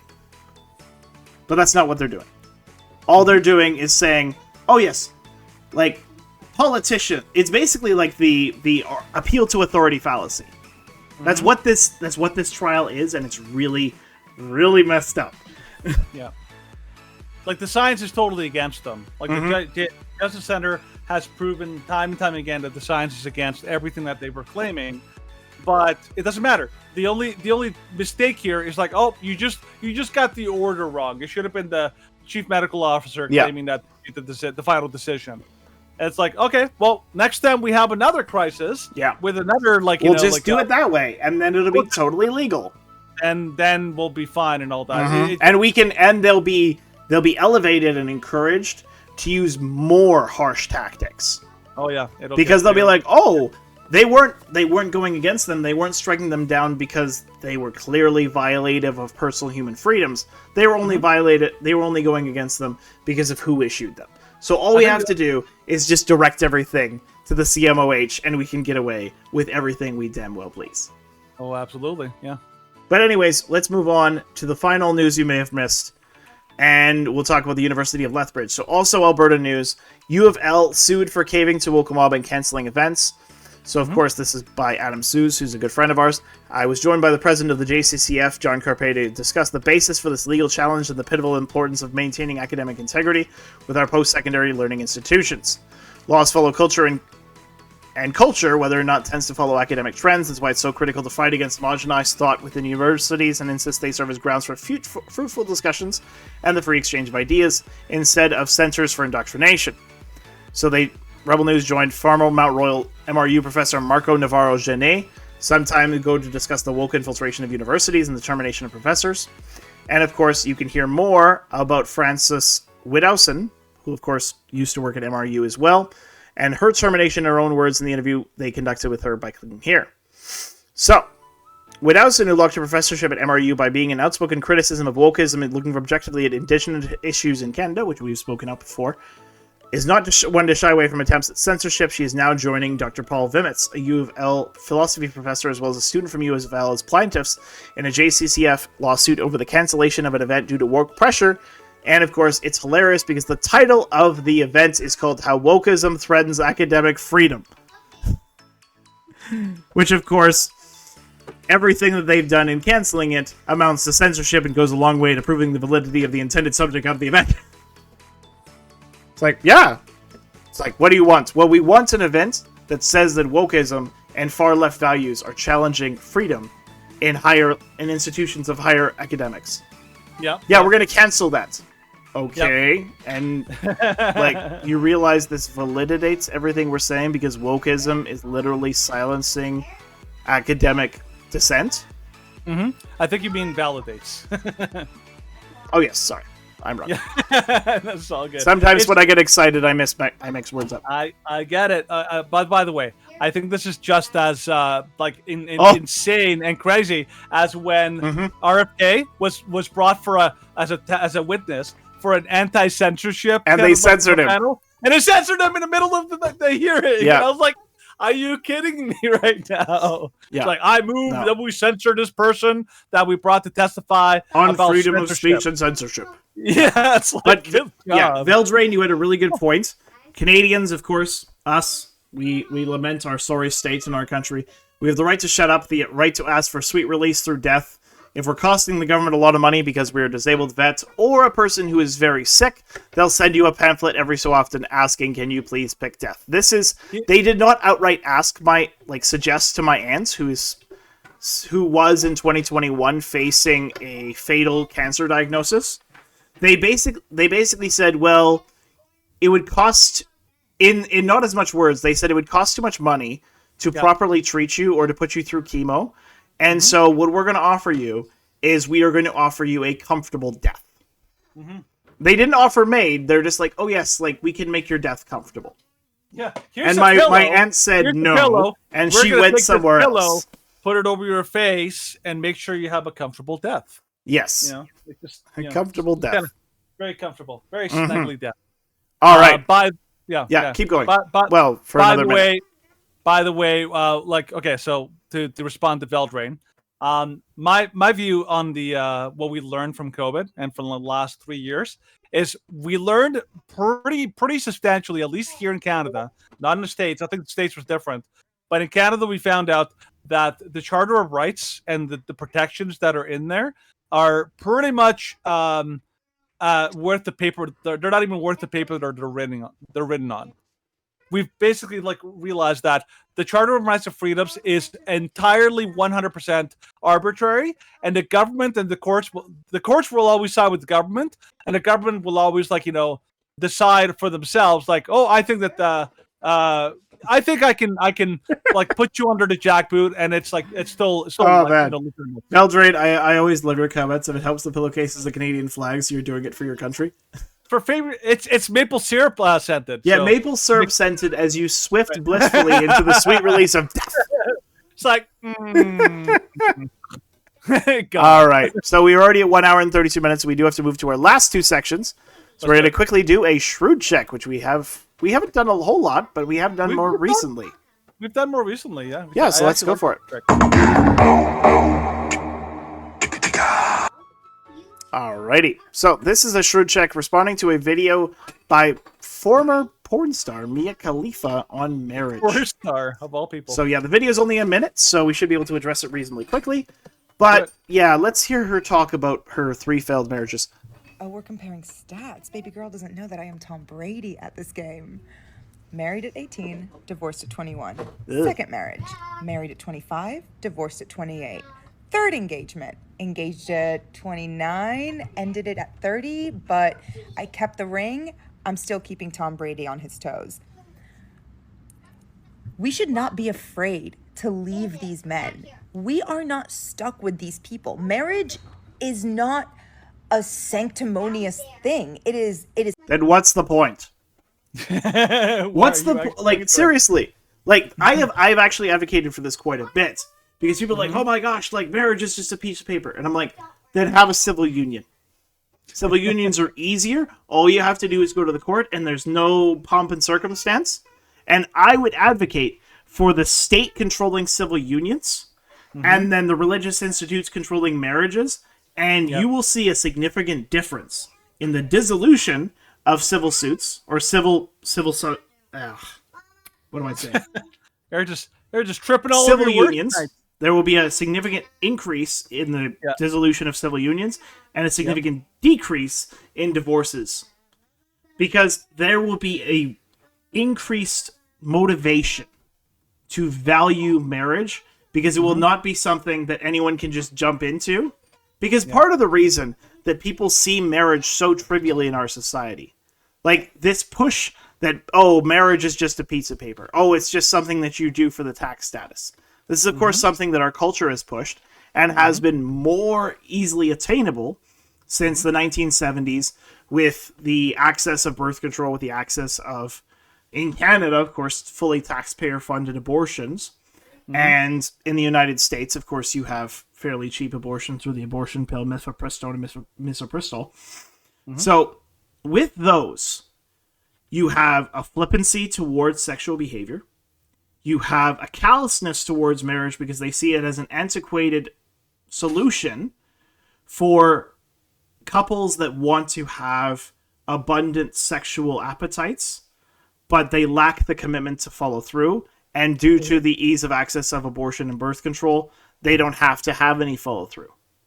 Marriage was, of course, a commitment, not only just between you and yourself. Of course, like religious individuals like ourselves view marriage as a triune nature of you are bonded not just with your wife or your spouse, but you're bonded with your spouse and combined, and you're bonded through the Lord. Well, it's more like the oath is not just to each other; it's to God as well. Yeah, it's a covenant to each other and to God, because it's a covenant. It's a covenant made before God. Yes, that's why it's actually interesting when you go in Alberta to get your marriage papers signed or to receive marriage papers. You have a choice in the registry. You can either swear before a judge or you can swear before God. And like the registry agent, she'll ask you the things, and you have different words to say, whether you're swearing before a judge or swearing before God. But it's the way that marriage is seen in our modern society, and she is a true embodiment of seeing marriage as something which you can go into and out of, and all you're doing marriage for is just to have a fancy party. Because she doesn't. The fact that she's saying it's like, oh yeah, we could just leave whenever we want. It's like, again, what is the point of marriage if you are saying we can leave whenever we want? I think one thing that I love to add to this is like, okay, if I want to run a marathon, you know who I'm not going to ask for advice on how to run a marathon? Somebody who quit before ever running the marathon, or somebody who quit like 10 minutes into the marathon, be like, oh, I can tell you all about how to run a marathon. Oh, really? Marathon? No, I quit 5 miles in. I'm like, that. Well, Matt Walsh actually has a great way of referring to that, and he's like, you are not qualified to give marriage advice unless you've been married for at least, I believe, because of like the 7-year hump is like the term for a lot of people. He says you have to be married for at least 7 years, and you have to have at least 2 kids if you want to be giving marriage advice to anybody. Yeah, so I am there now. Yeah. So you are not qualified, lady. That's right. And the worst part is like she's bragging about how she left these guys. Oh, yeah. And I'm just like, you've basically made yourself. You've basically like declared to the world and to every potential guy in the future that like you are like not. You are not somebody to be entangled with. It's like, no, stay away from this girl. Yeah. Like, giant, like, like, watch out, boys. Well, kind of and like that's a lot of what modern feminism promotes. It's the idea that, oh yes, like, well, it's not the idea. The modern feminist is someone who is, oh, I don't, like, the most common phrase that, of course, Michael Knowles quotes, I need a man like a fish needs a bicycle. Yeah.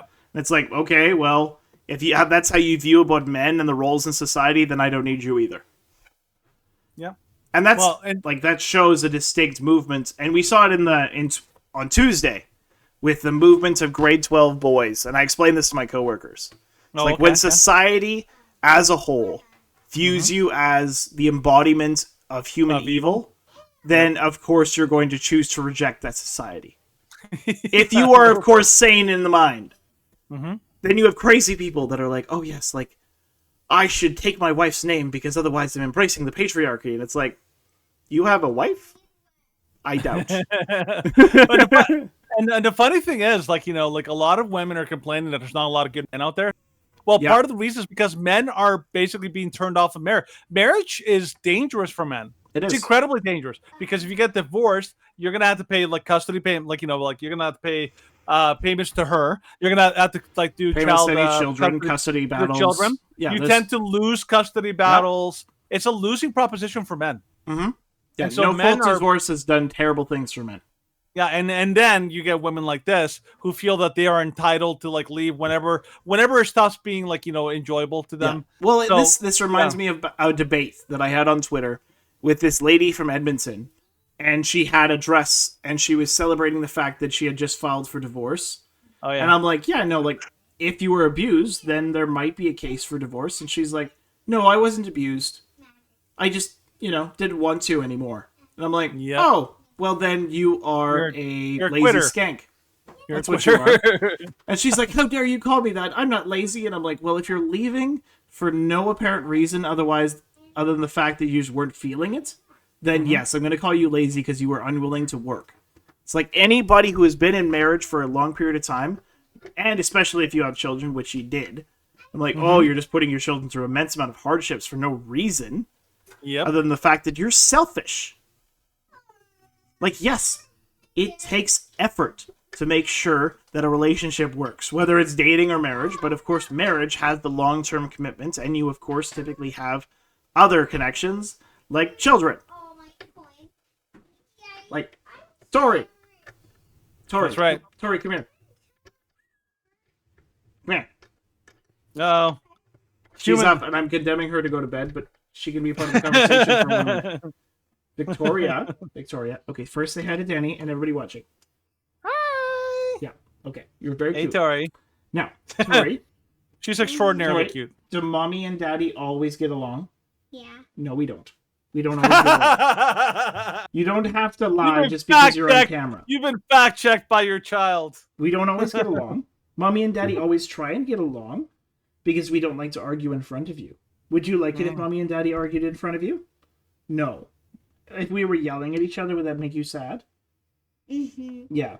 Is it hard work to get along with everybody? Mm-hmm. Yeah.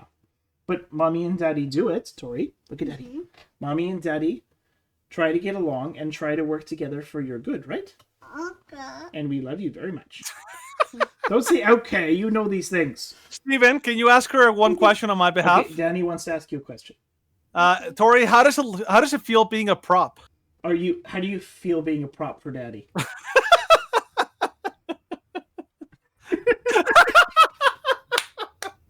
So, okay. Way over. Good night, little one. You say good night to everybody. Good night. Night, Tori. Love you, go. You see your child as a prop. Exactly. How dare you? Well, she's awake. She's going to be used as a prop. Little Greta moment there. Yeah. All right, let's continue. It's paperwork. It's something. It's a commitment you make to someone. But if you feel like you're not getting anything from that commitment and you're trying, you gotta go. You gotta go. You have Gotta to go. go. Gotta I know go. it's difficult to fill out paperwork and to make appointments and to do all of these things, but this is your fucking life. Do you want to be stuck with someone? Period. Do you want to be stuck with someone? Do you want to be stuck with someone? You want to be stuck with me? Do you want to be stuck with someone who you just aren't feeling it for? Like, this is entirely the argument of, oh, the magic isn't there anymore. And it's like, if the magic is not there anymore, it means that you're not trying anymore. Like, yes, I'm not going to deny. There are days in which I want to yell and scream because my wife does frustrate me sometimes. Because I don't always agree with the decisions she makes. But we do agree on the fundamentals. And if I spend the time in meditation and quiet contemplation, and like every time I get angry or upset with my wife, and then I think about all the reasons and all the things that my wife does for the sake of everyone else, and then I look at the situation and I'm like, I made a commitment to fight for this relationship. I made a commitment to fight for my family. And that includes making sure that my children and my wife feel loved, honored, and respected as much as I can. And that, of course, I bring up my children and encourage my wife to seek holiness, righteousness, and good virtue in everything that I do. You gotta fight for your right to be Oh, you're married. By the way, this woman is she's a perfect example, by the way, of the spiritual aspect of marriage that permeates today. So for most of most of human history, and particularly for most of Canadian and American history, people who are married had a belief in the afterlife. Yep. They believed that there was more than just this life. And so, believe it or not, people actually did not base their entire life and everything that they did on personal happiness in the here and now. A lot of times, they still sought it, but they didn't live for it's now or never. This is the very obvious basically the end result of people who believe that this is your only life, this is your only chance at happiness, and so they act accordingly. This is why this kind of mindset, while you're free to have it, the consequences of this kind of mindset are that you're going to basically make decisions that are self-centered because it's all about you and about getting all the happiness that you want in this life. Yep. So another factor that factors into this kind of attitude, the feminist attitude, and why it's so popular, because it's all about you and it's about your own personal happiness. Again, this also spills over into the abortion debate and why women are so willing to basically sacrifice their children, because if life is all about getting you only have one chance to be super happy, then your kids are basically a gigantic obstacle in getting that. So yeah, all bleeds together. All right, Stephen, ready to go to the final segment? Yep, let's do it. Let's do the weekly exposure where we expose, finally, Lizzo. So, Lizzo sued. Former Lizzo dancers were weight-shamed and pressured at strip club, lawsuit says. 3 former dancers have filed a lawsuit against Lizzo, accusing the singer of sexual harassment and creating a hostile work environment. That would be a bit of an understatement. Yeah. So, this is what they accuse her of. So they accuse Lizzo, former known for embracing body positivity and celebrating her physique, of calling attention to one dancer's weight gain and later berating, then firing that dancer after she recorded a meeting because of a health condition. So, this stuff is a bit weird, but it's just a side note. Accused the captain of Lizzo's dance team of proselytizing to the performers and deriding those who had premarital sex while sharing lewd fantasies, simulating oral and publicly discussing the virginity of one of the plaintiffs. So, the suit names Lizzo, whose real name is Melissa Vivian Jefferson, her production company in Quigley.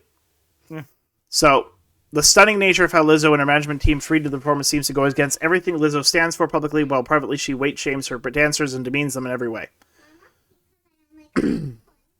So, this is what she did. It's crazy. Oh, boy.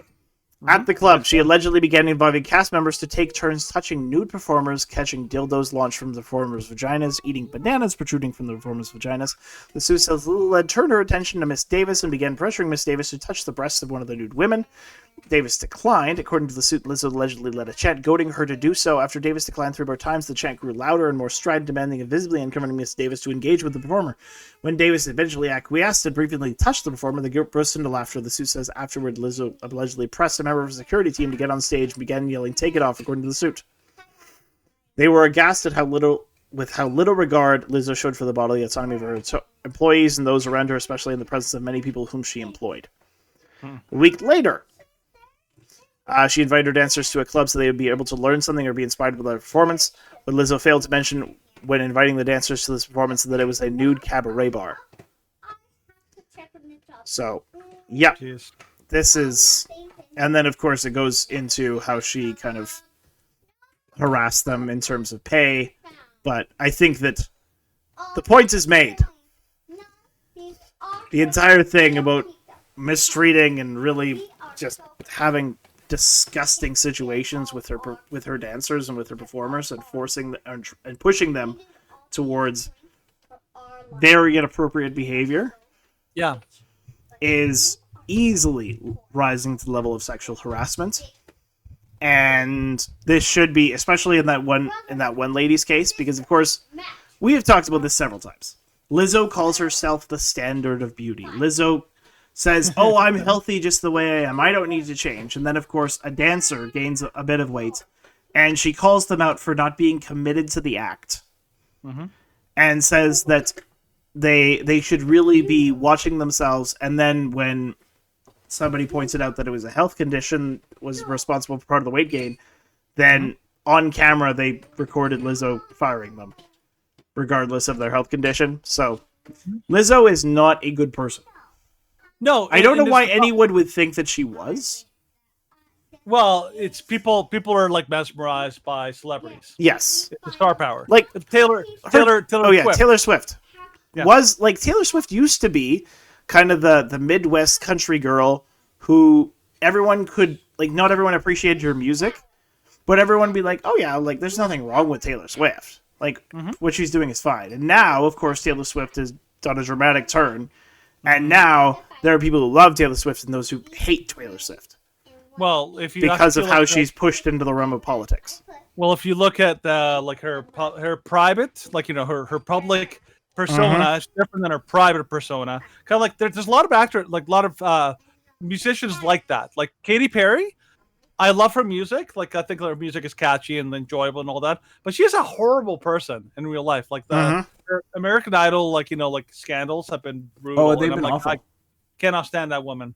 Or you think about like what was the other one? I was thinking another one. There's just like a lot of like people that in public they seem like nice people, but like man, like behind the scenes, like the Clintons are a great example. People say like the Clintons when they're in public, when they're showing them their public face, they're always like smiling and happy.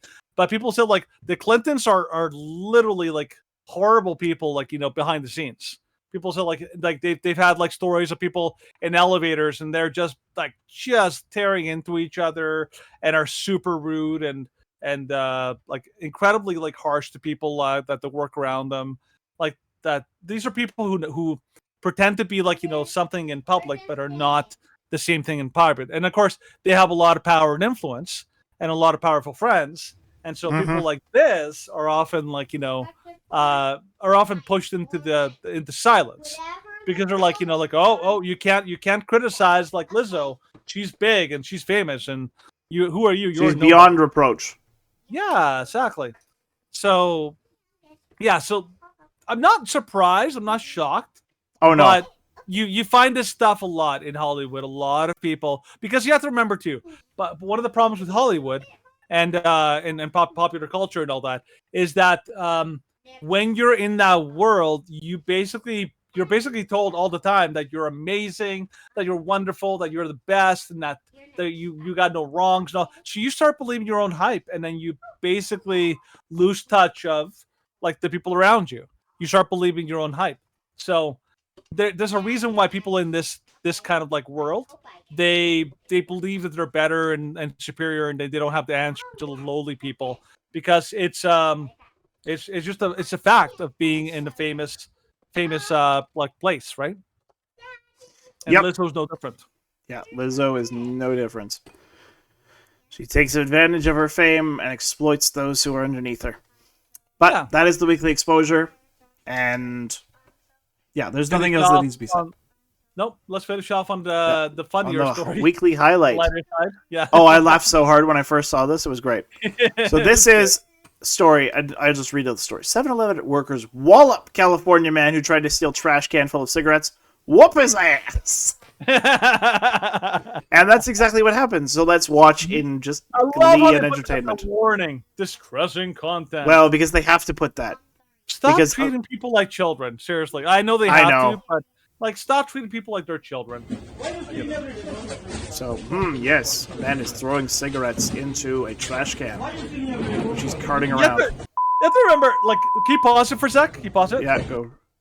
Like, how brazen is this? Oh, and how so entitled, brazen. like, that he literally brings a giant garbage can on wheels with a garbage bag inside, and he's not even trying to hide the fact that he's stealing. It is so freaking obvious that he's stealing. He's like, I'm just gonna take a little bit of this, a little bit of that, and just basically helping himself. And he's even got a mask on to try to, like, Well, he has it on, and then he takes it off. Then he realizes that he has it off. Then he might be on camera, and then he puts it back up again. Yeah, it's funny, but that's not the funny bit. Yeah. Oh yeah, just they're like, don't take it, please don't take it, please don't take it. Don't do that. The guy's like, nope, ain't going Starts nowhere. fighting with him, and then Here stick time. Here he comes, the hero. Just beating him. Like, Michael Knowles is very good to point this out. He does not try and hit him in places that would actually cause serious damage. He's trying to hit him in the feet, trying to hit him in the ankles. I love that line where it's like, I didn't see anything, officer. The guy just left for no reason. Nobody saw anything, right? He just left for no reason. That boy got the Singapore treatment. Yeah, that's he what got. He got his ass whooped. Yeah, that's right. Like, don't they call those things a switch? They found the good switch. That was a good switch. He got a good switch. That's right. He got a beat down, boy. He got a beaten. See, the funny thing about this is that my buddy and I, like, were talking about this yesterday. We were saying, like, it's funny if there were, like, practical consequences to people, like, bad behavior and bad actions, they would stop so freaking fast. Like, if you went up to somebody and you, like, spat on them or something like that, and they were, like, legally allowed to beat you down, like, to within an inch of your life and all that kind of stuff, like, people would not be spitting on anybody anywhere. People would be very cautious about doing that. Or if you ran into a store and if it was made obvious that you were trying to steal, you're just like, hey, you are, like, whatever the store employees do to you is nice and legal. Imagine how quickly theft would stop in an instant. And give me a break. Like the mayor of Chicago and all these idiots. I'm like, these are not poor people just stealing bread. They are opportunists stealing things for free that they can. They're stealing food for their family. Yeah, whatever. Like, taking a 55-inch TV out of, like, Target. I'm like, yeah, you poor starving, person. Are you TV shaming me? No, I use that as an example. You've seen videos of that, right? Oh yeah, of course. People, like, literally walking out of, like, a Best Buy. They're getting bread for their family. What? With, like, giant, like, TV or a washing machine on a cart or something like that. I'm like, yeah, these poor innocent souls. Totally, definitely doing this for their families. So this is the way you want to stop crime. This is how you stop crime. This is how you stop crime. This is how you stop crime. You beat the crap out of them.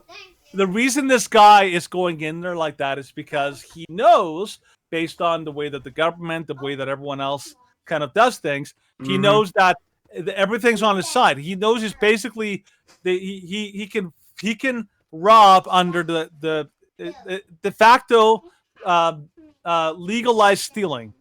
Legalized stealing is like a thing where he lives. Hence why he gets away with it. Yeah. Now, So, the problem, yeah. of course, with this situation is not with their actions. The only problem that could result from this is that this event is in California, and that California is a state that does not value personal property rights. Punishes people. And these store owners, I don't know if they will. Unfortunately, like, they'll probably be saved by virtue of the fact that they're not white. But that being the only grounds for not having a conviction, like, I don't care what race they are, they have a right to stand up and defend their own property. Mm-hmm. And I don't care what you look like. I just care that nobody should be feeling that it is their entitled privilege to rob someone. It'd only be opened by solving a basic math problem. Yeah, that would solve a lot of. Well, it's the same kind of solution to solve car theft. You drive a stick. That's right. That was one of the funniest stories I've ever seen. Yeah, was it a video or was it a story? It was a video. It was a news video story of a woman that basically, like, an older lady. People tried to steal her car and they couldn't. And they couldn't drive stick. Because they couldn't drive. They're like, "What the heck is this?" And they were like totally surprised. And she's just like standing outside the door. And then they just run off. It's just like, it was so great. Yep. And it's like, and that's the case. Having a stick shift is now one of the ultimate theft prevention devices. Having a basic math problem is now apparently a solution for crime. Yep. Because, unfortunately, statistics have shown that if you don't finish high school, if you don't have a basic level of education and basic training in how to operate in the world, then you are much more likely to commit crimes. So, I'm on board with that, Veldrain. We just need to decide how difficult the problem needs to be. Like, basic math is, like, simple math is probably out of the question. But maybe an equation where you have to do like 3 or 4 calculations and you have to do involving a bit of bed mass. And then, that would probably solve it. Like, they would have to know that, of course, brackets, all these things. They wouldn't just be adding it up. And if they get it wrong, then, of course, you get 3 tries and then you're locked out. It's like going on your phone. Hey, Steven, can you do me a quick favor? I just posted something, or sent you something on Messenger. Put that up really quick. I want to show this as an example of like the perfect example I like to use again of how to get polite behavior from people who tend to act poorly and all that. Because the idea is if you start legalizing people fighting back, people would stop acting like complete idiots. In a lot of these places. This is a story happened a while ago, but I love the story because it is a perfect example I think this is the video of it. That's the video. Hey, Matt.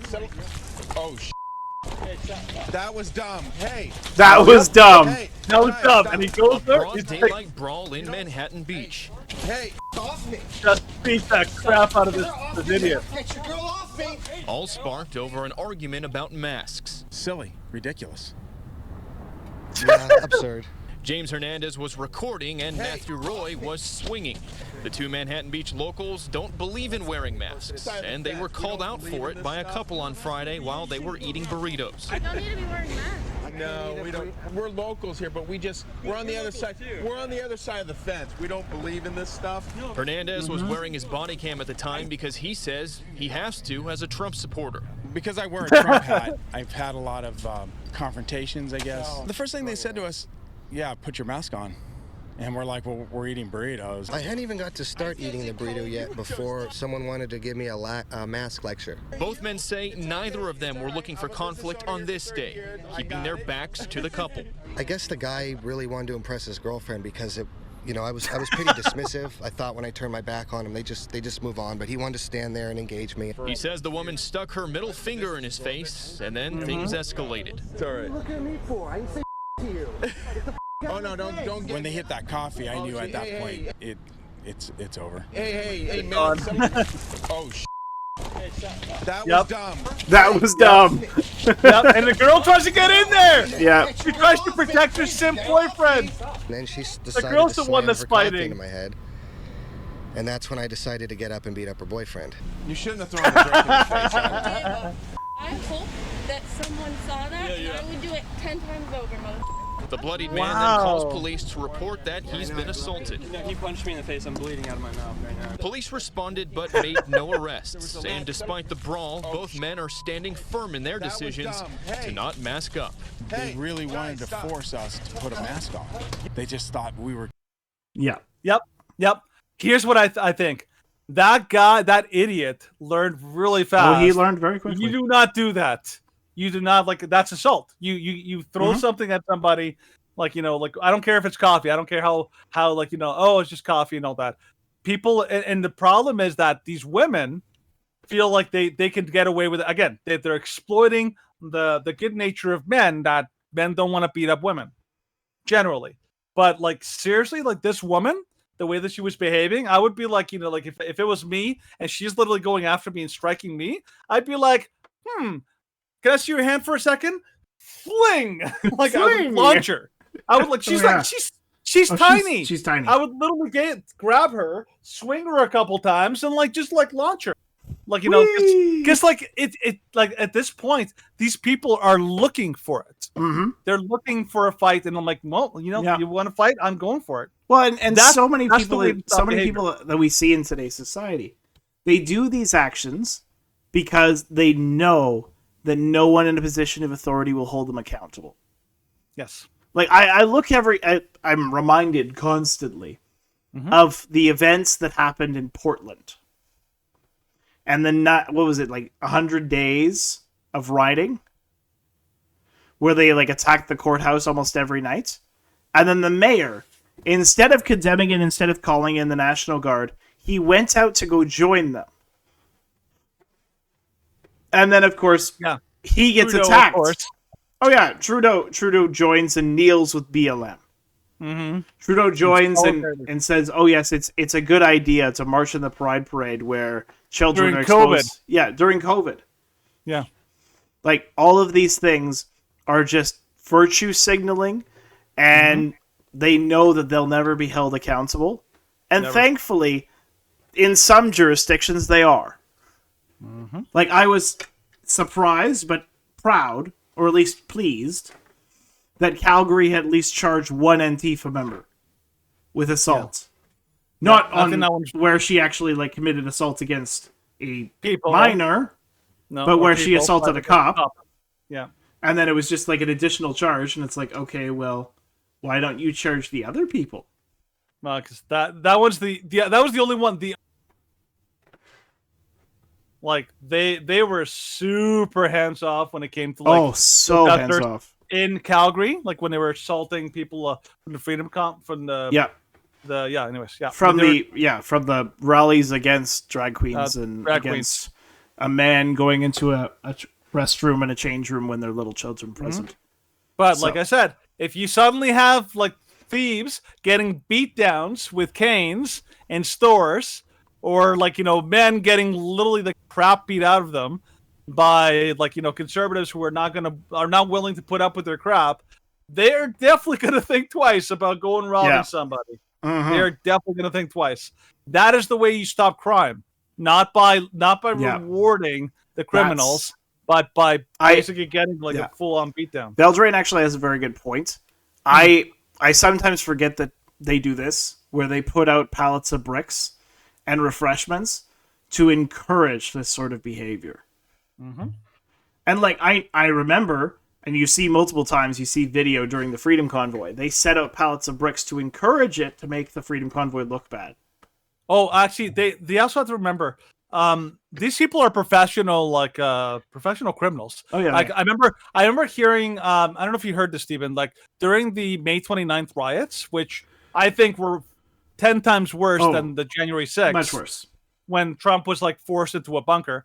One of the tactics that I never heard of, but I was like, yeah, I could see that actually working, is they would actually take frozen water bottles they would take frozen water Yeah. bottles and use them as projectiles, throw them at cops, or they basically function like rocks. It's like throwing rocks at people. But because, like, naturally, like anything else, they eventually thaw, you remove the evidence. Mm-hmm. So afterwards, when people are like, like they were throwing like rocks or like, the things, like Yeah. no, that's just water bottles, just water, right? So it gives them a sense of like plausible deniability when it comes to like violent attacks with like projectiles.